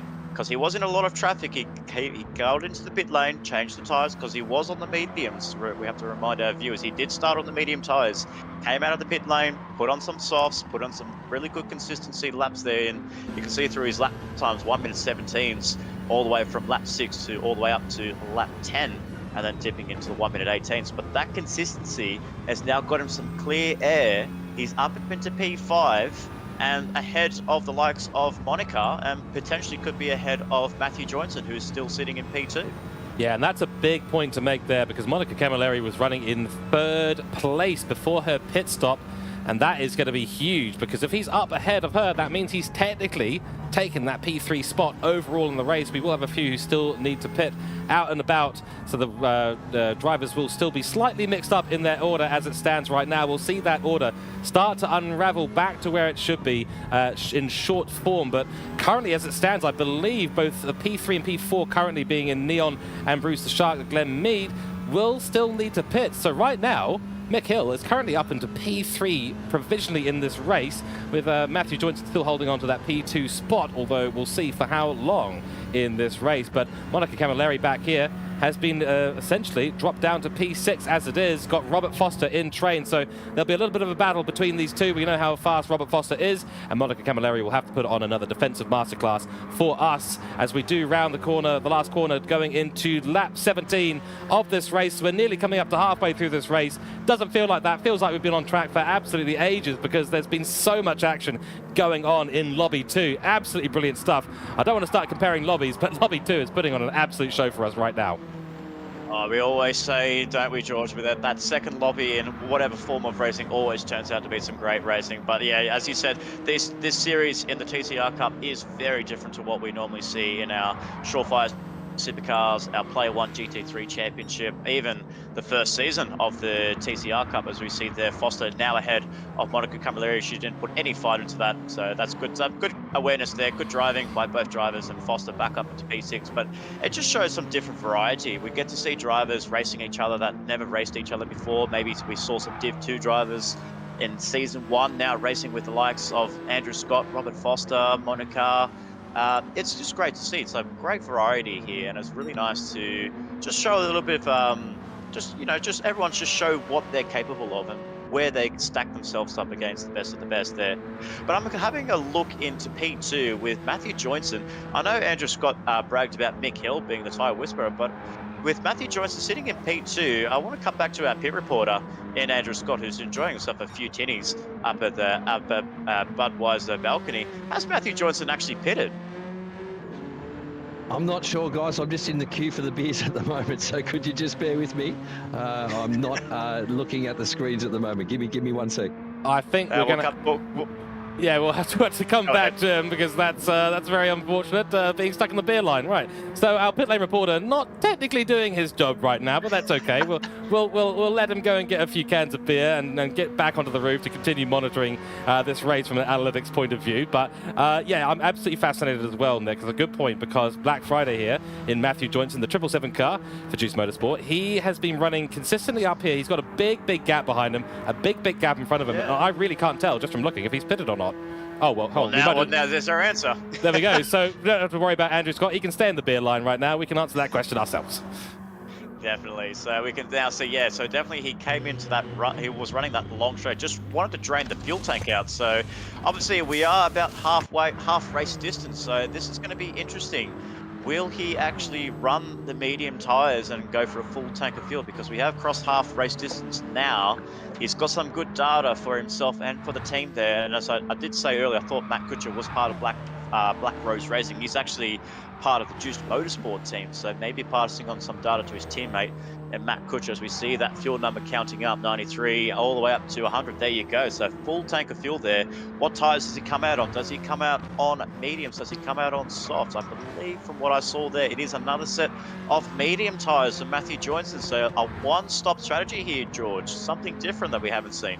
That's right. I think we saw, was it Lewis Atkinson in Lobby 1 trying something similar. It didn't really work out for him, but we'll keep an eye because we know Matthew Joynton is a very consistent racer out here, but that strategy of his has dropped him behind his previous opponent in Monica Camilleri, so it might not have worked out, especially if it was on the medium tyres. Now, it might be a good idea. I wonder if our pit lane esports reporter has managed to get out of the beer line. He's probably holding on to 4 or 5 beers and a timing sheet at this stage, but maybe we can go back to him. Can we get an update on Black Friday, Matthew Joynton's tyres choice, as well as Monica Camilleri's? I'd be interested to see what tyres are between those, because they were fighting on track for P2 and P3 at the beginning of this race. Yeah, I'm back from the bar, boys. It's Budweiser's for everyone on the balcony here. But yeah, Black Friday is back on the mediums. You're absolutely right. I think he's going for the one-stopper. And interestingly, Super VT Monica, she's gone back onto mediums as well. So I think she's doing a two-stopper on mediums, aka, well, you know, just like HC Lewis did in Lobby 1. Very, very interesting. And you might bring some of those beers down to us earlier on. Who's that running very, very deep there? I think that was Robert Foster there, dipping a couple of tyres onto the outside of turn 1, but holds onto it very, very nicely. He's up into a provisional P5 at this minute. We've still got Ben Churchill here and Glenn Mead running P2, P3. Pit lane reporter, Mr. Andrew Scott, once you've delivered those, well, after this, you can deliver some beers down to us in the commentary box. But for now, can you give us an update on Ben Churchill in P2 and P3 in Bruce the Shark? And by the way, we've got Andrew Scott, yourself also in the pits as well. So an update on those, please. Yes, that's right. Those two guys in second and somewhat out of position because they are yet to run their medium stints, and they are both very low on fuel as well. So they'll be coming into the pits shortly. But they're looking not too bad at the moment, but they do have to run the mediums, both of them. Copy that. So we do see Ben Churchill coming into the pit lane for Road Sick Racing. Those Road Sick Racing team will get a nice switch out there. As you said, it was very low fuel, only 4%. There's Andrew Scott coming out of the pits behind Glenn Mead, and that will probably switch up momentarily because Bruce the Shark for Mad Turtle Racing will have to come into the pits momentarily. Goes out for another lap though, so he will stay out for the moment. Right now though, and correct me if I'm wrong on this, Nick, but from what it looks like a provisional P1 for Andrew Scott and a provisional P2 for Disposable Hero. He'll have to pit again. Not sure if that's the case for Andrew, but yeah, this is looking great. Yeah, I was going to say that Disposable Hero, I think he really earned that position being up into P2 now, but like you said, he has to make one more pit stop, so this has to be a very crucial time here for Mick Hill to really get this next pit stop phase right, because if he gets it wrong, he's going to be well down the order there, and you can see down the order, so coming up through to turn 4 right now, where our broadcaster, well, what was our pit lane reporter is now joining the crowd, is just doing his work in the bar there, so I don't think we can call him a pit reporter anymore, George. He's just he could just be called our barman if he have to, but you can just see a whole gaggle of cars just really battling it out for I believe it's going to be 5th place where Monica Camilleri is. So you can see her on the rear wing of Robert Foster. Yeah, you can just see the whole gaggle of cars ready to pounce if Mick Hill makes a mistake in that pit lane. But I think as well as broadcasted by Andrew Scott, these guys will have to come into the pit lane again themselves. So I think, in theory, if they all have to pit again, I think the real winner out of all this will be Mick Hill. Yeah, I think that's absolutely right. And I do want to quickly ask, because I'm getting a little bit confused with my timing sheet here. I'm not seeing Kez Audio's name come up on my timing sheet for some reason. So can someone update me? I believe it's a Road Sick Racing car, but can someone update me as to who that is on track, please? It's Kesby. Kez Kesby, yes, I thought that might have been the case. For some reason, my sheet is not showing that for some reason. Peter McKenzie, is that correct? No, it's a His different mother driver. calls him Philip. Oh, I see. There we go. Okay, right. There we go. Oh, yes, I see. So reserve driver Kes Kesby for Roadsick Racing coming in this time. So that was a switch out for Roadsick Racing. So there you go. Read the fucking commentary pack. Excuse my language there, but read the commentary pack here from your lead broadcaster. Never helps, of course. Ben Churchill and him now in a little bit of a battle here. Monica Camilleri doing her best with the defensive driving once again. She is absolutely stunning when it comes to this defensive driving and is holding off 2 of those Suzuki Swifts now. She was holding off the Juice Motorsport Suzuki Swift earlier on, and now she's got 2 of them in train. So really is being chased down at the moment, just doing a brilliant job holding onto the back of Robert Foster as well. She's gonna have nightmares at the end of this break. And she's on mediums. Yeah, the Swifts are on softs, so they're all over her. My goodness, she's going to have like a rash. Absolute nightmares. She's going to have nightmares at the end of this race, just trying to keep off a Suzuki Swift. If she goes into the next lobby in round 2 and she has to battle Suzuki Swifts, that's just going to be torture for her, unfortunately, because she's kept them off. With Matthew Joynson, now we have to keep behind Kesby, we have to keep behind Churchill, as broadcasted by Andrew Scott on soft tyres. So, you know, she's doing some great defensive driving as she's always done throughout this whole race. And even seeing as well there, they've not only she's doing some great defensive driving, they've really caught up to Foster here. So Foster, what's going on with Foster? He was far ahead of Camilleri, but dead tyres. Ah, there we go. So that's the reason why Foster is now coming back under pressure from Monica Camilleri and the Roadsick boys. Yeah, so this is going to get very, very spicy. What tyres do we have between these 4? Our rooftop reporter, which we'll now call him. That was a late move there by Monica. Rolls is in this lap for sure. Monica doing a great job there. She owns every apex. She knows how to defend. But the 2 Swifts are like a couple of bumblebees just buzzing behind her on fresh softs. They're really making life hard for her there, as Rolls does go into the pits as expected. And these little Swifts, they are great. It was like they were made for this track, but they do suffer in straight line. So the Sirocco is able to hold them off down the main straight with sheer pace.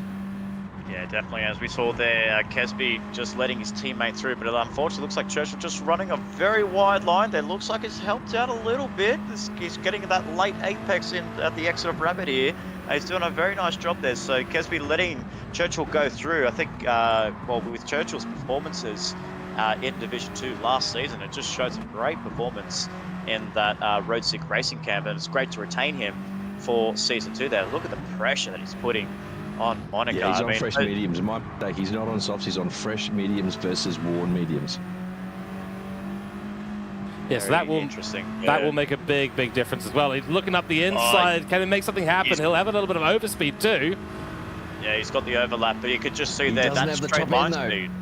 Yeah, just squeezing Churchill onto the dirt there. That Scirocco straight line speed working wonders there. Kenny set it up on the inside of turn 9. Oh, so close between the 2 drivers. Some fantastic racing. And Monica's just thrown the white flag up saying, I give up. I'm coming into the pit lane for some, potentially could be some fresh soft tyres at the end of it. But now we see the 2 teammates battling it out there. Kesby said, you know, you had a crack, but I'm taking that position back. So you didn't get the job done. I'm taking that P3 off you. Absolutely good. Team orders and well executed. The multi-2-1 call. Yeah, well, I was about to say, the team orders this time being obeyed. Whether there's a frustrated driver in Ben Churchill now behind Kes Kesby, we will see. But Kes Kesby, being a reserve, is doing a fantastic job in place of Peter McKenzie, who is unfortunately not able to attend this round for Roadsick Racing. We've just seen Glenn Mead into the pits. We've just seen D.Eyes into the pits, as well as Monica Camilleri. So a few now pitting down the end of the order. We're at lap 25 currently. Andrew Scott leads us away still for me, Cooke Driver Development, and we've got still Mick Hill. He's still here. He's absolutely flying at the moment, doing consistent lap after consistent lap. A beautiful drive so far. He may be pitting again. We don't quite know just yet, but I suspect he will. He's being called in. He is being called in, so there we go. The prophecy coming true for once in the commentary box. Unbelievable. Currently, we've got the 2 Roadsick Racing chaps in the Suzuki Swifts in P3 and P4, and then Matthew Joynson here. I think we're expecting the Roadsick Racing car of Ben Churchill to be coming in. No, that's actually Kes Kesby coming in because he's on the soft tyre, and we think that Ben Churchill might be going to the end of this race. Only 11 laps left to go. I don't know how long you can actually run on the mediums. Probably not to the end of the race, but maybe you can make it last. We'll see. They're saying he's good to the end. They're saying he's good to the end, and Black Friday as well. That's what I'm hearing. You have to remember, Johnson is doing the one-stop out of all these drivers. Your casual two-stop, and now the ambitious three-stop here by Disposable Hero in Mick Hill. So some different strategies: two-stopper versus a one-stopper. Who's gonna win out between these two boys? Between Neon, who's a two-stopper, Johnson, who's a one-stopper, and as well Mick Hill, who's a three-stopper. So I'll be interested to see who gets that battle for the podiums in for P2 and P3. And the nightmare continues for Monica Camilleri, because she's got, once again, two Suzuki Swifts right behind her, the Juice Motorsport car of Matt Kuchar, and then Kez Kesby as well. So behind them, we've got, I think that's Robert Foster, or maybe Bruce, oh no, that is Robert Foster. Very wide for the Juice Motorsport car of Matt Kuchar. He's going to let through Kez Kesby for Rotic Racing, but yeah, for Monica Camilleri, once again, two Suzuki Swifts, and oh dear, that's Kez Kesby. That is, yeah, Matt Kuchar. He is absolutely flown off the track. Dirty tyres, didn't make account for it, and he is off and out of the battle. So Monica Camilleri will be breathing a sigh of relief. That's one Suzuki Swift down and one to go. Churchill's in the pit lane. So what we thought was he was clear. Obviously, we just missed some fuel numbers there. Andrew's got down on fuel. Yeah, we just obviously it looks like maybe you just got some wrong telemetry there. Maybe you just did an update. You forgot to hit F5 on your laptop there. Unfortunately, it was. I got no data here on the balcony. I got no data reception. Sorry. He's looking at the data through 3 cans of beer on his table, I suspect. Definitely there, but that does promote Joyson up into P2 now. Glenn Mead is the two-stopper in P3 and the three-stopper in Mick Hill in P4. Monica Camilleri holding on to P5. Foster, after what was a disaster, leading the way all the way up to lap 7, and then unfortunately facing the wrong way at the exit of the Budweiser balcony, and all the way down outside the top 5. He's going to try very hard to come through there, just sliding that Audi TT there, getting some opposite lock there. Something that we don't really see in these cars here with that natural understeer, with that front-wheel drive, front-engine drive Audi TT, as well as the other manufacturers that are representing us here in the Trak Racer TCR Cup. That was beautifully controlled through that tight corner. I mean, it's slightly downhill just before you reach into the apex of the corner. And you saw he was actually opposite locking well before he entered the apex. So the car rear just stepped away from him for whatever reason. And but that was really, really nicely controlled. It's almost a drift move there, really. But he's made up a lot of time here on Monica Camilleri. I suspect that they're on slightly different strategies at this stage of the race. And this will be a very, very good run down the back straight. Sorry, down the main straight. For Robert Foster on Monica Camilleri. She'll go defensive again. We've seen how good she is. Look at the space. She closes the door as much as possible, forces Robert Foster out wide. He just controls it. 2 wheels, 3 wheels, 4 wheels onto the gravel. Oh, holds on. Just Monica Camilleri comes back in. Oh my goodness. Contact made there, but that is unfortunately that's what dirty tyres do to you, unfortunately. So Robert Foster almost got the move done there, but unfortunately for him, just 4 tyres onto the gravel trap. Looks like he's going to drop down behind Kesby. He has, so down to P7 he goes. Paddling. Oh, there we go. That's our first track limit penalty. That's something different. I think it was mentioned in the track earlier, there are a couple of places. Turn 5 is the only spot you can get a track limit penalty, and that's exactly where I believe Robert Foster has picked that one up.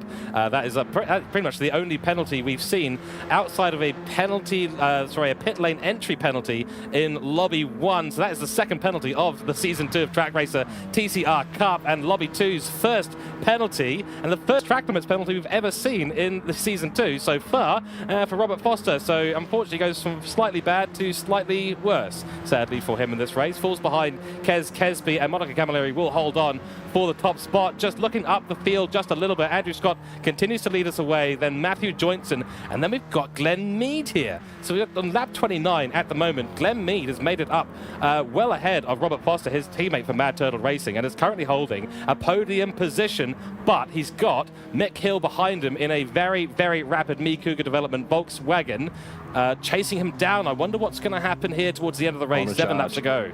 Yeah, absolutely on a charge at the moment. That's He's right. on a charge.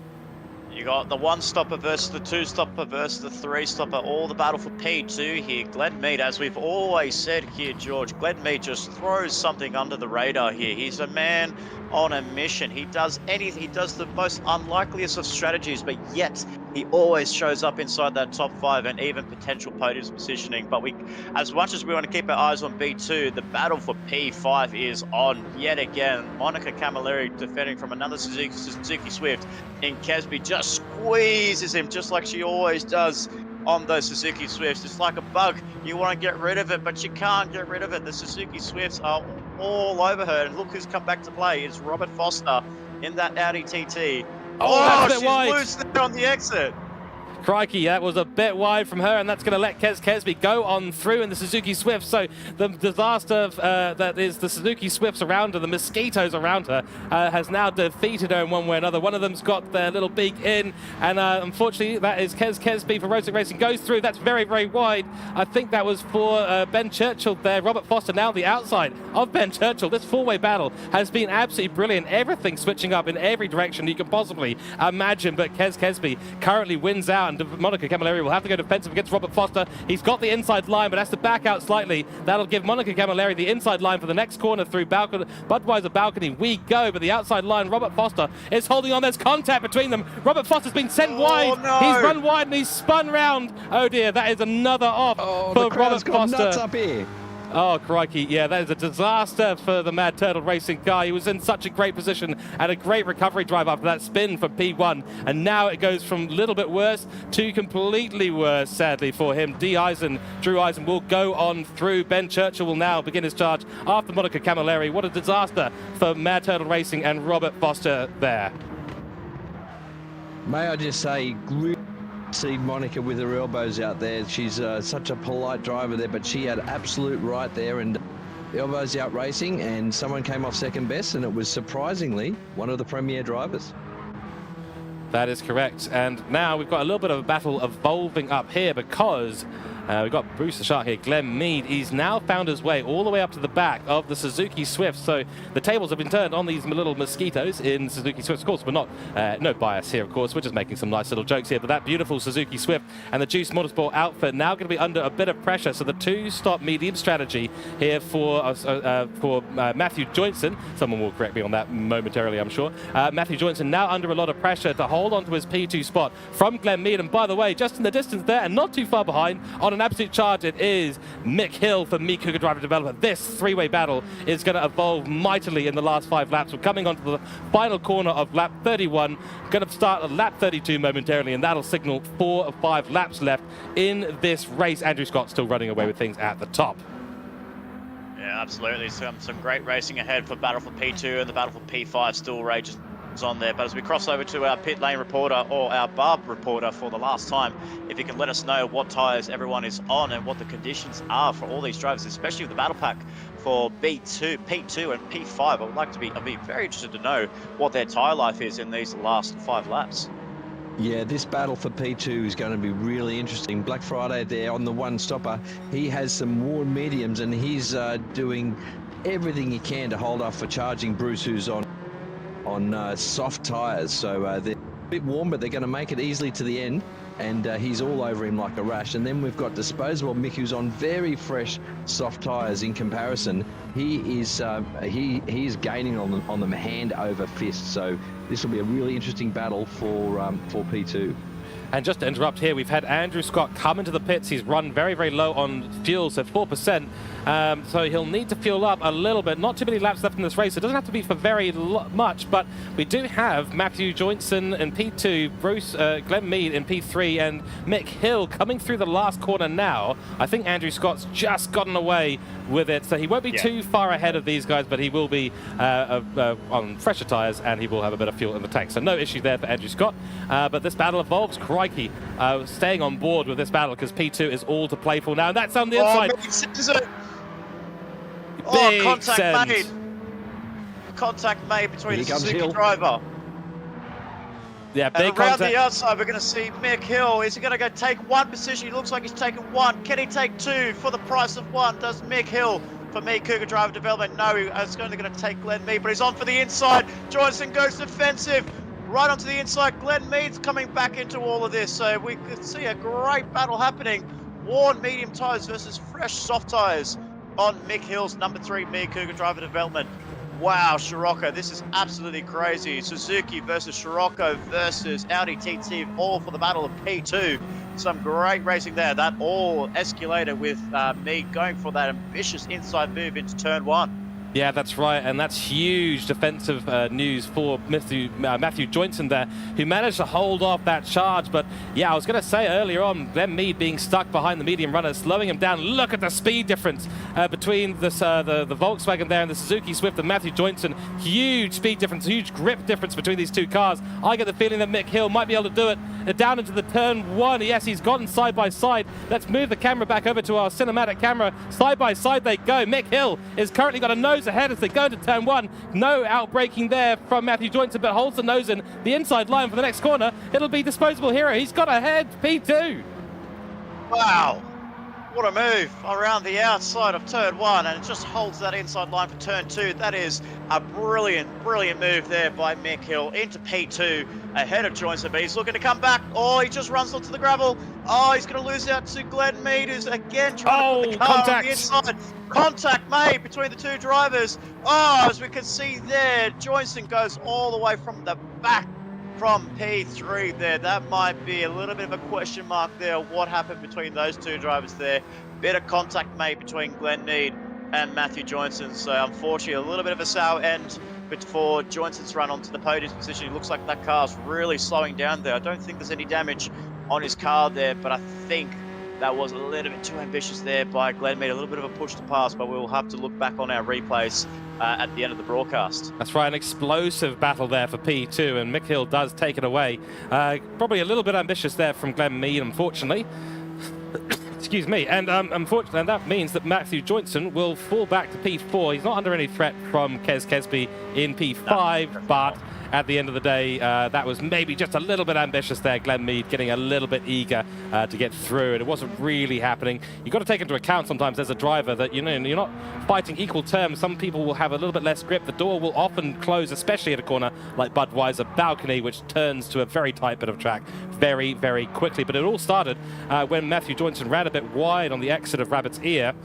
And that gave the look down the inside for Bruce the Shark, for Glenn Mead. But before then, it was all done and dusted, because around turn 1, down the main pit straight, Mick Hill just got on through, said thank you very much, and I'll take it. Yeah, around the outside too. Top stuff, shows the grip difference between those cars, those fresh tyres. So the strategy call from Mick Hill has absolutely worked out. Remember, folks, he pitted on lap 3. He was the first of our pit stoppers by a number of laps.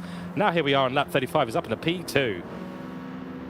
Yeah, so that's me, Cougar Driver Development 1-2 with Andrew Scott leading the way of his teammate in Mick Hill, just like we saw in the TCR Cup in Season 1. Ando leading the way for his team, and then we see Mick Hill leading the way with his team. And it's now we're seeing a 1-2 with these guys in the same lobby, reminding our viewers, ladies and gentlemen. So me, Cougar, standing on that podium 1-2, but it's not over. We have one more lap here, and Glenn Mead is not too far behind there, so any mistake that Mick Hill makes, it could be a Kiwi Shark coming through there. As we look down the order there, we see Richard Robertson. We haven't seen much from the Rusty Nuts racing team, so unfortunately with Richard Robertson and his teammate in Bryce Gamwell down in 11th and 12th place. So very unfortunate not to see too much action there, but they've got a lot of work to do to try and get that Peugeot up towards the front there. But as we come back towards Andrew Scott, he's coming around the last few corners there. The crowd is cheering in both the grandstands and the man inside the car of car 787. What can we say about him? The man that has got all the strategies right. Got a little bit lucky there, unfortunately, with Robert Foster going off at Budweiser Balcony on the early stages of the race there, but he held his own, he held his composure around coming into the sweeper corner into turn 9 for the last time. It is going to be it's going to be all systems go again for me, Cougar Drive Development, with Andrew Scott taking the checkered flag and the victory here for car 787. A big raps for the man that is the leader of me, Cougar Drive Development, and his teammate Mick Hill. What a drive there. The 3-stopper works to perfection. All soft running for the man here in car 3. It is me, Cougar 1-2 with Mick Hill in second place. That's right. Glenn Mead will come across the line for Mad Turtle Racing in P3. A great move there. A little bit wide on the exit of the last corner there for Matthew Joynson. Just kicking up a little bit of celebratory gravel there, but takes home P4. It's nothing to scoff at P4, but a little bit unfortunate with some contact. So that'll be something for the steward to go and look into a little bit later on. Ben Churchill for Roadstick Racing and Kez Kesby, the reserve driver for Roadstick Racing, coming in P5, P6. Monica Camilleri, that has gone, unfortunately, away from her a little bit in this race. But for Whiplash Motorsport, her new team, she'll take P7. Dee and her teammate will take P8. And that's Rosard Candy there. Robert Foster, who was leading the race in the early parts of round 1. Unfortunately for him, comes in P9. Troy Britnell to round out the top 10. Ricky Rick there will round out P11. And then we've got Hatton here in P12. Robin Robertson for P13. And Matt Kutcher for Juice Motorsports here, rounding out the grid. So, wow. What an absolute stunning race that was. Andrew Scott runs away with it. Robert Foster actually holds on to the fastest lap of this race, despite being down in P9. Mick Hill, so the Mikuga Driver Development team are 1-2 in round 1 in Lobby 2. That is how you want to start a season as a team. Absolutely, and that's like max, and essentially that's maximum points for the team. You get 45, and then you get 40 points. So that's a grand total of 85 points for Mikuga Drive Development. That's the start that you want for Dreams, ladies and gentlemen. And if you get a team like that with a very well-respected leader in Andrew Scott, he's definitely going to be working on driver development. And as in the name itself, driver development team for Mikuga 1 and 2. Glenn Mead, again, flies under the radar there. How he does it, I don't know. He has to tell us his secrets on how he does it, because it's absolutely incredible to see a guy like Glenn Mead up onto the podium. He'll be happy with that. Matthew Joynson holds on to P4, a little bit of a question mark next to his name with that move, with that battle pack between himself and Mead. And then Ben Churchill and Kez Kesby, the substitute driver for Peter McKenzie, does a brilliant job to hold on to P6. And unfortunately there for Monica Camilleri, did all the fighting that she could. Unfortunately couldn't hold off all of the Suzuki Swifts. Down in P7, Ison 8th. Foster, that is a big talking point there, but still comes home with the fastest lap with a 1 minute 16.9. Britnell, Ricky Rick in the same team for Lightning Motorsports, 11th, 12th. Bryce Kentwell, Roberts and Richard Robertson, Rusty Nuts Racing, 12th and 13th. Matt Kutcher down in 14th place, with unfortunately both Scarborough drivers in both Patton and Adard not joining us here tonight. That's right, and of course we'll get Andrew Scott to reveal all his secrets at the end of the season, or maybe once he's a little more inebriated, but we'll see. He'll be sobering out now at the top of the roof and getting used to things, but we do thank Andrew Scott for the very, very good on-track analysis from the pit lane, so a big thank you to Andrew Scott, and we'll get some final words from him in a bit. But for now, let's quickly take a look at our standings for round 1. These are standings, and that is the wrong sheet. We'll just jump back to the right sheet now. Here we go. So the standings, as we said, are all combined between both lobbies. There is no Division 1, there is no Division 2. These are all equal standings, with the teams switching back and forth between the two lobbies. So we'll see the switch round for next time out when we go to round 2 at the beautiful Grand Valley Speedway. But at the moment, leading us away in the championship and with a dominant performance, holding a fastest lap and a first position win, it will be Dan Wood for CP Motorsports, ahead of Andrew Scott, who got the win but not the fastest lap in the race for Mikuga Driver Development. Lewis Atkinson will take home a combined P3 with Mick Hill, both on 40 points. And then we've got Crow, that's Birdman for Column Racing Team, and Mare Turtle Racing's Glenn Mead, both on equal 35 points, equal points also for P8, P7, and Taylor and Joynson respectively. And then we've got the rest of the field: Colin, Churchill, Pacheco, Bruin in P12, Camilleri P13, P14 Foster, P15 Smith, and D. Eisen in P16. And then we're over to the rest of the standings here, which you can see on screen right now. Any standouts for you, Nick, at this stage? Well, I do have to give it to my boy, my man in Dan Wood, getting that race victory and the fastest lap there. So that fastest lap there gives you an extra 3 points. And you know what? When you have fastest laps and pole position, mind you, as well, extra points for pole position, you get those points. It could be a win or break situation at the end of the championship, because those 3 points become very crucial at the end of it. Exactly right. And so put your vote for driver of the day or defender of the day. We've got a few votes for Monica Camilleri already, but please put your votes for driver of the day in the chat as fast as you possibly can, and we will start discussing our driver of the day between ourselves momentarily. But now looking at the team's title, the standings after round 1, Cooke Driver Development leading away with 85 points in the championship already. A great 1-2 in Lobby 2, 45 and 40 points between Andrew Scott and Mick Hill respectively. CP Motorsports with Dan Wood having a brilliant day out. Kevin Cooper unfortunately not having the best day out, but 60 points for them. They'll hold on to P2 spot. Column Racing Team will be in P3. As you can see, the rest of the grid there. We've got Mad Turtle Racing, Gridline Racing, Hooncorp Esports, Boosted Racing Team, Roadsick Racing in your top 8, and then the rest, as you can see on the right-hand side of the screen. So, as we get the driver of the day votes in, I just want to quickly make a mention about our privateer lobby as well, something we haven't mentioned quite yet about this series. So we usually have privateers in the main lobby 1 and lobby 2. This time out, there's enough of them to actually have their own lobbies. So they have had a bit of a round themselves. The drivers in Lancel, Harcourt, Hui, Gomes de Oliveira, Martin, Blazenak, Karras, Scarborough, Kutcher, Chucky, Hamilton and Blaker, all having a battle as well for the privateers, and a hats off to all those drivers. Those are the results on your screen right now for the privateer race. We will continue to bring you coverage of the privateer race during our main delayed broadcast as well. But the overall standings right now for them will be the same as the round 1 standings, because there's no team championship involved with these guys. So based on what we've seen, everyone, and we'll go around, maybe we'll start with our pit lane esports reporter in Andrew Scott. Driver of the day, please, and then we'll go to Nick and then myself, and then we'll start to round things out for today's broadcast. I tell you what, I've got to give an honourable mention to our friend Dan Wood. We all know how good he is, but to get the clean sweep, that is tremendous effort. But you know what? I've got to give it to, it's going to be an equal tie for me between Disposable Mick Hero and Super VT. From a sheer spectacle point of view, that defending she did was absolutely marvellous, and Disposable obviously with the master call to pit on lap 3. What a strategy that was. So I'm giving equal driver of the day to Mick Hill and Monica. Excellent, thank you very much. And of course, a big thank you to yourself, Andrew Scott, for being down in the pit lane today, although we haven't seen those beers arrive in the commentary box, so I hope you're on your way now, taking off that headset and coming over to the commentary box with a few cans of beers for us here. They're on their way, mate, yeah. Okay, they're excellent. only 25 bucks Aussie each, yeah.